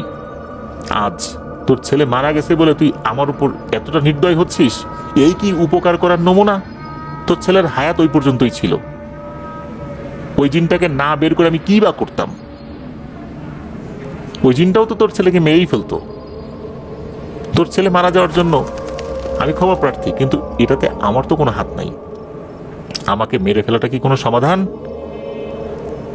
তুই কি জানিস আমার সাথে একটা ভয়ঙ্কর পিশাচ জিন আছে বহু বছর ধরে? আমাকে মেরে ফেলে সে ছাড়া পেয়ে যাবে, তখন সে আমার বদলা নেবে। সময় মতো আমার লাশ দাফন করতে হবে, নইলে দেখবি কি হয়। কথা শেষ হওয়ার আগেই তার মাথা একপাশে ঝুঁকে পড়ল। বশির মিয়া আরো কিছু বলতে চেয়েছিলেন, কিছু ওসিয়ত করতে চেয়েছিলেন, কিন্তু তার হলো না। বশির মোল্লা মারা গেলেন। মজিদ মিয়া তখন বুঝতে পারলেন রাগের মাথায় সন্তান হারিয়ে অনেক বড় একটা ভুল করে ফেলেছেন উনি। তিনি থরথর করে কাঁপতে লাগলেন। ছেলেকে হারিয়েছেন, সন্তান হারানোর বেদনা, এদিকে এত বড় একটা ভুল করে ফেললেন, এটার কি হবে? তার হাতে তখনও বশির মোল্লার রক্ত লেগেছিল। সেই রাতে গ্রামের কয়েকজন লোক মিলে বশির মোল্লার লাশ কাঁধে তুলে নিয়ে গেল, কিন্তু তারা জানতো না তার শেষ ইচ্ছার কথা, কারণ তিনি পুরোপুরিভাবে বিষয়টা বলে যেতে পারেননি। এই ঘটনা গ্রামে ছড়িয়ে পড়ার পর গ্রামের মসজিদের ইমাম সাহেব বললেন, তিনি হত্যার শিকার হয়েছেন, তার লাশ সাধারণ নিয়মেই দাফন করতে হবে। সাধারণ নিয়মেই বশির মোল্লাকে দাফন করা হলো। তখন থানা পুলিশ এতটা হতো না, যেহেতু গণপিটুনিতেই মারা গেছে, সাধারণত এই ধরনের কেসগুলোতে খুব একটা কিছু পুলিশ করেও না। সেই 1960-এর দশকের সময় তখনকার নিয়ম কানুন বলতে, তখন তো দুর্গম এলাকা ছিল, আসা যাওয়া অনেক কষ্ট ছিল, যার কারণে তখন পুলিশও কিন্তু অনেক খোঁজ খবর পেত না, যদি না কোনো মানুষ তাদেরকে না জানাতো। এদিকে বশির মোল্লাকে দাফন করার একদিন পর থেকেই অদ্ভুত ও ভয়ঙ্কর সব ঘটনা ঘটতে শুরু করলো। গ্রামের যারা বশির মোল্লাকে নির্মমভাবে পিটিয়ে হত্যা করেছিল, তাদের প্রথমে বশির মোল্লা স্বপ্নে হুমকি দিতে শুরু করলো। একের পর এক হুমকি আসতে লাগলো। তারা স্বপ্নে দেখলো বশির মোল্লার রক্তাক্ত চেহারা তাদের সামনে দাঁড়িয়ে বলছে, তোরা আমাকে মেরে ফেলেছিস, এর মূল্য তোদের দিতেই হবে। প্রথমে কেউই বিষয়টি আমলে নেয় না, অনেকে হেসেই উড়িয়ে দিল, কেউ বলল স্বপ্ন তো স্বপ্নই, কেউ আবার ভয় পেলেও কাউকে কিছু বলে না। এভাবে একদিন, দুদিন, 3 দিন কেটে গেল। তারপর শুরু হলো স্বপ্নে হুমকি দেওয়া যেই ব্যাপারগুলো, এগুলোর একটা বাস্তব যেই প্রয়োগ সেটা। বশির মোল্লাকে যারা নির্মমভাবে পিটিয়েছিল তাদের উপর একে একে ভয়ানক প্রতিশোধ নামতে শুরু করলো। প্রথমে যার উপর আঘাত নামলো তার নাম হচ্ছে হানিফ মিয়া। তিনি প্রথম লাঠি দিয়ে বশির মোল্লার মাথায় সবচেয়ে জোরে আঘাত করেছিলেন। বশির মোল্লার মৃত্যুর 3 দিন পর রাতে হানিফ মিয়া ঘুমের মধ্যে চিৎকার করে উঠলেন। তার স্ত্রী জেগে দেখলেন তার স্বামীর মুখ দিয়ে কালো ধোঁয়া বের হচ্ছে।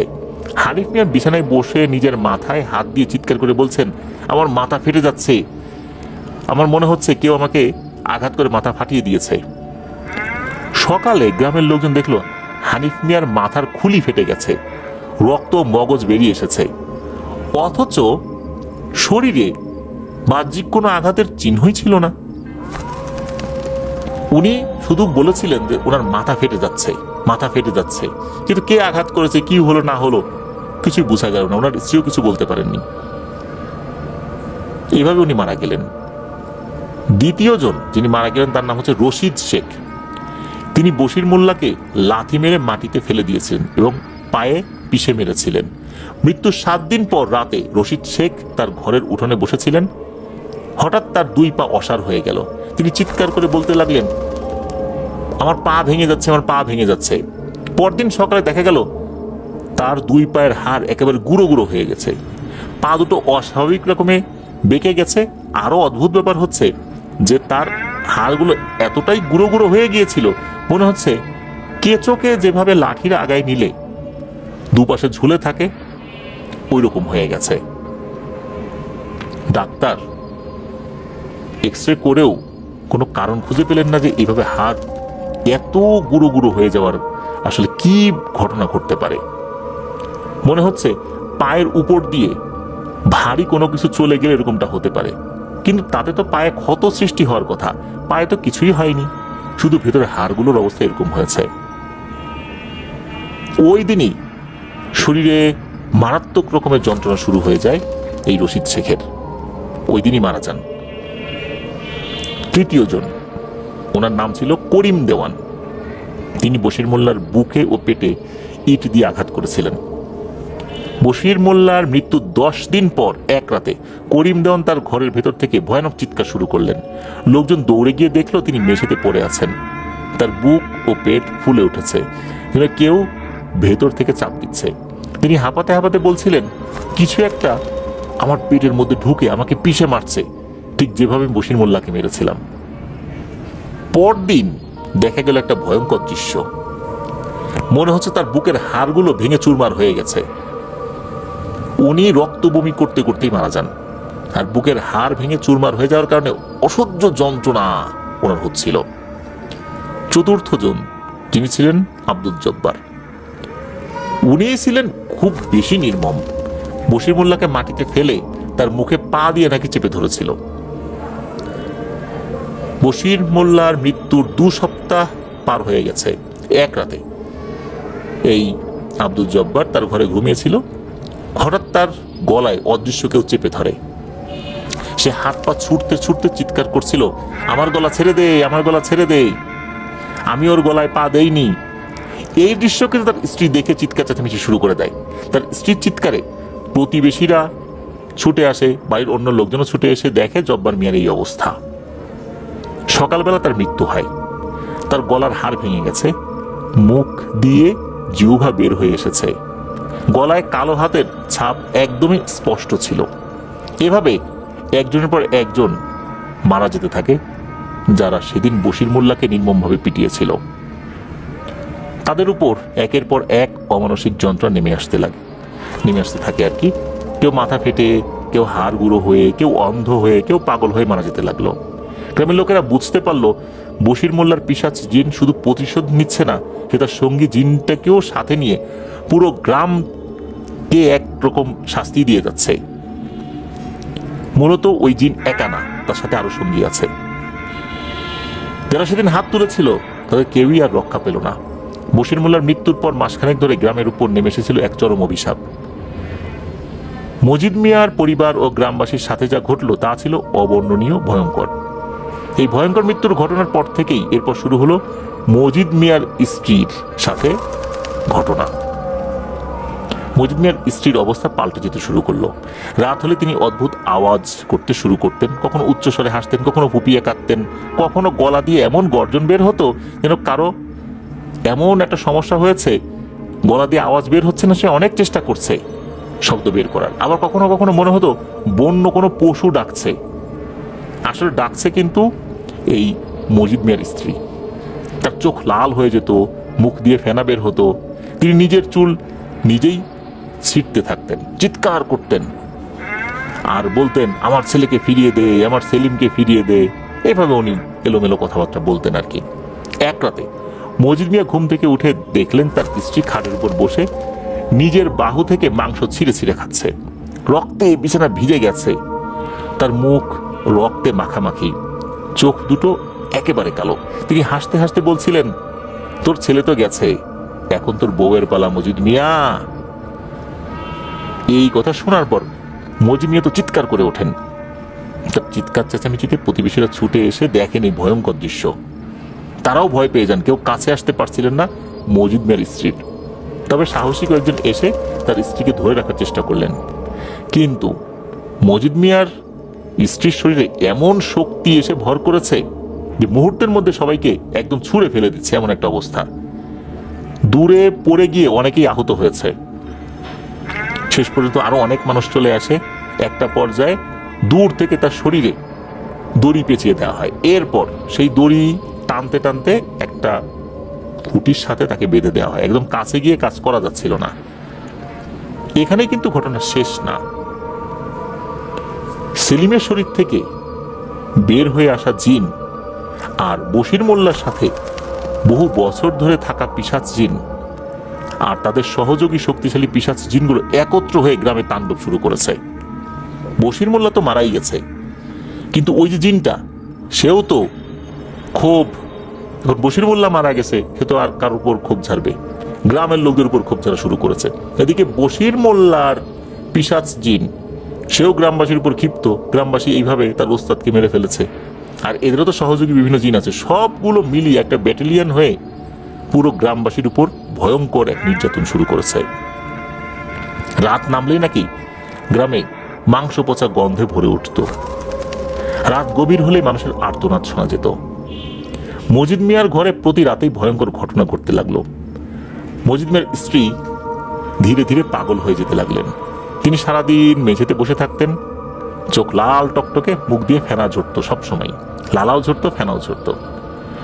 কখনো হঠাৎ উঠে নিজের শরীর থেকে মাংস ছিঁড়ে খেতেন, কখনো গাছে মাথা ঠুকতেন। তার গলা দিয়ে দুটি ভিন্ন আওয়াজ বের হতো, একটি সেলিমের কণ্ঠের মতো, অন্যটি ভয়ঙ্কর পুরুষ কণ্ঠ। তিনি চিৎকার করে বলে উঠতেন, মজিদ আমাকে বাঁচা। এদিকে মজিদ মিয়ার অবস্থা আরো ভয়াবহ হয়ে উঠল। হঠাৎ তার শরীরে গভীর ক্ষত তৈরি হলো। কখনো তার পিঠ থেকে মাংস খুবলে নেওয়া হতো, কখনো চোখের সামনে তার ছেলে সেলিমের রক্তাক্ত মুখ দেখতে পেতেন। স্বপ্নে তাকে বলতো, তোর ছেলেকে আমরা নিয়ে এসেছি, এখন তোকে নেব, তোর বউকে নেব, পুরো গ্রামকে শেষ করব। গ্রামবাসীদের উপর তাণ্ডব, শুধু মজিদ মিয়ার পরিবার নয়, পুরো গ্রামেই ভয়াবহ অবস্থা শুরু হয়ে গেল। গরু ছাগল কারো কারো বাসায় রাতারাতি মরে যেত, গরু ছাগলের দেহ থেকে মাংস খুবলে নেওয়া হতো। একদিন গ্রামের মানুষ একটি হিজল গাছে দেখলো 3টি ছাগলের দেহ ঝুলছে। ছাগলগুলো এমন বিকৃত ভাবে মারা গেছে, যেটা আসলে দেখলে যে কোনো মানুষই ভয় পেয়ে যাবে। এই দৃশ্য দেখে গ্রামের লোকজন রাতে ঘর থেকে তো বের হয়ে বন্ধ করে দিয়েছে। রাতে নীরবতা ভেঙে চিৎকার, হাসি, গর্জন এগুলো তো শোনাই যেত। পুরো গ্রাম ভয়ে আর অন্ধকারে ডুবে গেল। মানুষ বলা বলি করতে শুরু করলো, বশির মোল্লার পিশাচ জিন আর সেলিমের জিন এক হয়ে গেছে, তারা এখন গ্রামকে শেষ করে দিতে চায়। মজিদ মিয়া ও তার স্ত্রী তখনও কিন্তু জীবিত ছিলেন, কিন্তু তারা আর স্বাভাবিক ছিলেন না। তারা দিনরাত আর্তনাদ করতেন, হাসতেন আর পশুর মতো গর্জন করতেন। গ্রামের লোকেরা তাদের দেখে ভয়ে দূরে সরে যেত। সবাই বুঝতে পারলো এই অভিশাপ আর সাধারণ নয়, এটা অসাধারণ হয়ে গেছে। সেলিমের শরীর থেকে বের হওয়া জিন এবং বশির মোল্লার পুরনো পিশাচ জিন একত্র হয়ে গ্রামের উপর প্রতিশোধের আগুন জ্বালিয়ে দিয়েছে। গ্রামের সবাই তখন ভয়ে আতঙ্কিত হয়ে একত্র হলেন। চারদিকে শুধু আতঙ্ক আর হতাশার ছায়া। সবাই একসাথে বলা বলি করতে লাগলেন, সমাধান কিভাবে তো চলতে পারে, এইভাবে তো চলতে পারে না, তাই না? আর কতদিন চলবে এভাবে? এরকম মৃত্যু তাণ্ডব কতদিন আমরা সহ্য করব? আমাদের কিছু একটা করতেই হবে।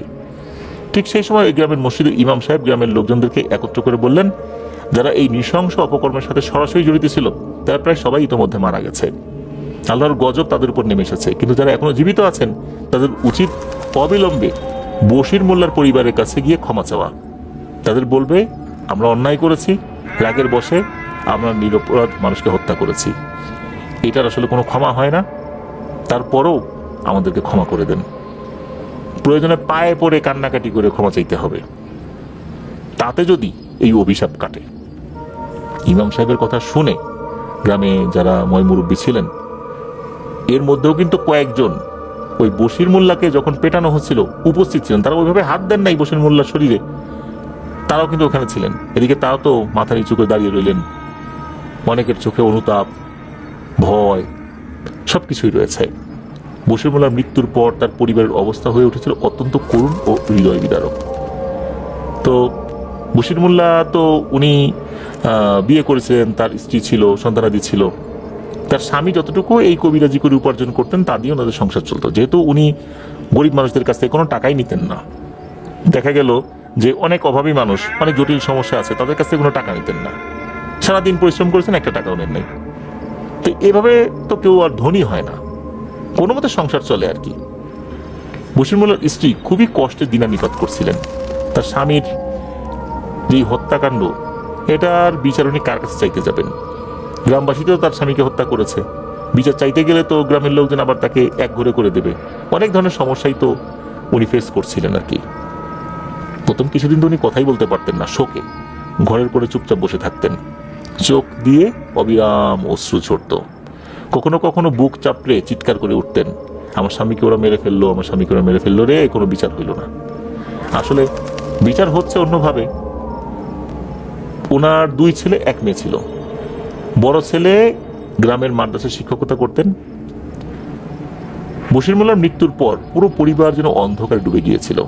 অন্যদিকে যারা ভুলবশত বশির মোল্লাকে পিটিয়ে নৃশংসভাবে হত্যা করেছিল তাদের অনেকেই তো মারা গেছে, আর যারা তখনও জীবিত ছিল, যারা সরাসরি হিট করেনি, তারাও তাদের ভুল বুঝতে পেরেছিল। এখন সমাধান তো করতে হবে। ইমাম সাহেবের কথা অনুযায়ী গ্রামের মুরব্বীরা সবাই একত্র হয়ে বশির মোল্লার বাড়িতে গেলেন। তারা বশির মোল্লার পরিবারের সামনে মাথা নিচু করে দাঁড়ালেন, ক্ষমা চাইলেন, আর তারা বললেন যে এটা আসলে মোটেও উচিত হয়নি। আমরা সবাই তার ওখানে ছিলাম না, ওখানে ছিল অল্প কিছু লোক, কিন্তু আজ তো আমরা পুরো গ্রামবাসী এই অভিশাপের মুখে পড়ে গেছি। আমরা তো ভুল করে ফেলছি। যারা মূল অপরাধী ছিল তারা তো তাদের শাস্তি পেয়ে গেছে, কিন্তু এখন তো মূল অপরাধীর মধ্যেই এই বিষয়গুলো নাই। মানুষ, এমনকি গবাদি পশু হত্যাকাণ্ডের শিকার হচ্ছে। আপনারা আমাদেরকে ক্ষমা করেন। তো বশির মোল্লার স্ত্রী উনি বলেন যে আমার স্বামী তো সেদিন ওই সেলিম নামের ছেলেটাকে বাঁচানোর অনেক চেষ্টা করেছিল, আল্লাহ চান নাই, তার হায়াত ওই পর্যন্তই ছিল। তাই বলে কি এভাবে মারতে হবে? মানুষ যদি এভাবে হত্যা করে তাহলে তো কেউ আর উপকার করার জন্য ছুটে যাবে না। যাই হোক, বশির মোল্লার স্ত্রী উনি সবাইকে ক্ষমা করে দেন। উনি বলেন যে আমি সবাইকে ক্ষমা করে দিলাম, আমার আর কোনো অভিযোগ নাই, আল্লাহর জন্য আপনাদেরকে ক্ষমা করেন। তো এভাবে বশির মোল্লার স্ত্রী সবাইকে ক্ষমা করে দেন। এখন সমাধান তো ক্ষমা করার মাধ্যম দিয়ে হচ্ছে না, এই পিশাচদেরকে ঠেকাবে কে? তখন নাকি বশির মোল্লার স্ত্রী নিজেই একজনের কথা বলেন, সেটা হলো সিরাজদি খানের নিমতলা বাজারের একজন ব্যক্তি আছেন। তো ইনি খুবই আল্লাহওয়ালা বুজুর্গ ব্যক্তি। তার কথা বলে দেন যে আপনারা তার কাছে যান, উনি এই বিষয়ে ভালো একটা সিদ্ধান্ত নিতে পারবেন, বিশেষ করে এই যে এই পিশাচদেরকে থামানোর জন্য। বশির মোল্লার স্ত্রীর কাছে ওই ব্যক্তির তথ্য পেয়ে তারা সবাই মিলে সেই হুজুরের কাছে যান, সব ঘটনা খুলে বললেন, কিভাবে কিভাবে কি হয়েছে সবকিছু খুলে বলেন আর কি। এরপর হুজুর মনোযোগ দিয়ে সব কথা শুনলেন। তার চোখে এক ধরনের গভীর চিন্তা ফুটে উঠল। তিনি বেশ কিছুক্ষণ চুপ থেকে বলেন, আচ্ছা ঠিক আছে, আল্লাহ যদি নেন আমি যাব ইনশাল্লাহ। এটা তো সাধারণ কোনো জিনের কাজ নয়, এর পেছনে অনেক গভীর এবং শক্তিশালী শক্তি কাজ করছে। হুজুর সবাইকে বলেন যে আপনারা নিরাপদে বাড়িতে থাকার চেষ্টা করেন, সন্ধ্যার পর আপাতত কেউ বাইরে বের হবেন না। প্রয়োজন যদি হয়, ইমার্জেন্সি হয়, ওয়াশরুমে যাওয়ার দরকার হয়, শুধু তখনই বাইরে বের হবেন, আর একা বের হবেন না। ওয়াশরুমে যাওয়ার জন্য 2 জনও বের হবেন না, একজন ওয়াশরুমে ঢুকবে একজন বাইরে থাকবে তা না, বাইরে যেন কমপক্ষে 2 জন লোক থাকে, অর্থাৎ 3 জন মিলে বের হতে হবে। এভাবে কিছু পরামর্শ দিয়ে দেন হুজুর। হুজুর আল্লাহর উপর ভরসা রাখতে বলেন। একদিন নাকি হুজুর আবার ডাকেন ওই গ্রামের কয়েকজন ময়মুরব্বী, যারা নেতৃস্থানীয় আর কি, এমন কয়েকজন ব্যক্তিকে ডাকেন আর কি, যারা লিড দিতেন ওই গ্রামে। ডাকার পরে বলেন যে আলহামদুলিল্লাহ সমস্যার সমাধান হয়ে গেছে। হুজুর আসলেনও না ওই গ্রামে, অথচ বলেন সমস্যার সমাধান হয়ে গেছে। এটা কিভাবে সম্ভব হলো? সাধারণত দেখা যায় যে হুজুররা আসেন ওই গ্রামে, এসে বিভিন্ন রকমের রুকিয়া করেন, তদবির করেন। তো হুজুর জাস্ট এতটুকুই বলেছিলেন যে আলহামদুলিল্লাহ সমস্যার সমাধান হয়ে গেছে, এতটুকুই জানেন, এগুলো নিয়ে আর কিছু হবে না। কিভাবে করলেন, কি হয়েছে, এই বিষয়ে হুজুর একটা কথাও বলেন নাই। হুজুর খুবই অল্প ভাষী একজন মানুষ ছিলেন, প্রয়োজনের অতিরিক্ত একটা কথাও বলতেন না। উনি বলেছেন যে এটা আর আপনাদের জানার দরকার নেই, দরকার নেই মানে দরকার নেই, শেষ, আপনাদের সমাধান আল্লাহ তাআলা করে দিয়েছেন। এখন কিভাবে হয়েছে, উনি নিজেই করেছেন নাকি জিনের মাধ্যমে করেছেন, এই বিষয়ে হুজুর একটা শব্দও বলেন নাই। ঘটনাটা এ পর্যন্তই। তো এই ঘটনার পর আর একটা বিষয় হয়, সেটা হচ্ছে এই যে মজিদ মিয়া আর তার স্ত্রী, তাদের তো আর কোনো সন্তানাদি ছিল না। মজিদ মিয়ার স্ত্রী তো পাগল, আর মজিদ মিয়ার অবস্থাও খারাপ। এই 2 জনকে তখন ওই হুজুরের কাছে নিয়ে যাওয়া হয়। হুজুর রুকিয়া করে নাকি আল্লাহর রহমতে এই 2 জনকে সুস্থ করেছিলেন। এরা পরিপূর্ণভাবে সুস্থ হয়ে গিয়েছিল। তারা মূলত হত্যাকাণ্ডের শিকার হয় না, এর পিছনে একটা কারণ হতে পারে যেহেতু তাদের সন্তান হারিয়েছে তারা, এই জন্য হয়তো বা তাদের শাস্তিটা অন্যরকম ভাবে হয়নি। যারা মানে বিশেষ করে যারা সরাসরি হত্যাকাণ্ডের সাথে জড়িত ছিল, তারা যেভাবে এই ঘটনার শিকার হয়েছে, ওভাবে হয়নি তারা। তো এটাই ছিল ঘটনা। ধন্যবাদ জানাচ্ছি জহিরুল ইসলাম ইমরান ভাইকে ওনার পাঠানো ঘটনার জন্য। প্রিয় লিসেনার্স, আজকের এপিসোড এ পর্যন্তই। ঘটনাগুলো কেমন লেগেছে তা জানিয়ে ভিডিওর কমেন্ট সেকশনে কমেন্ট করতে ভুলবেন না।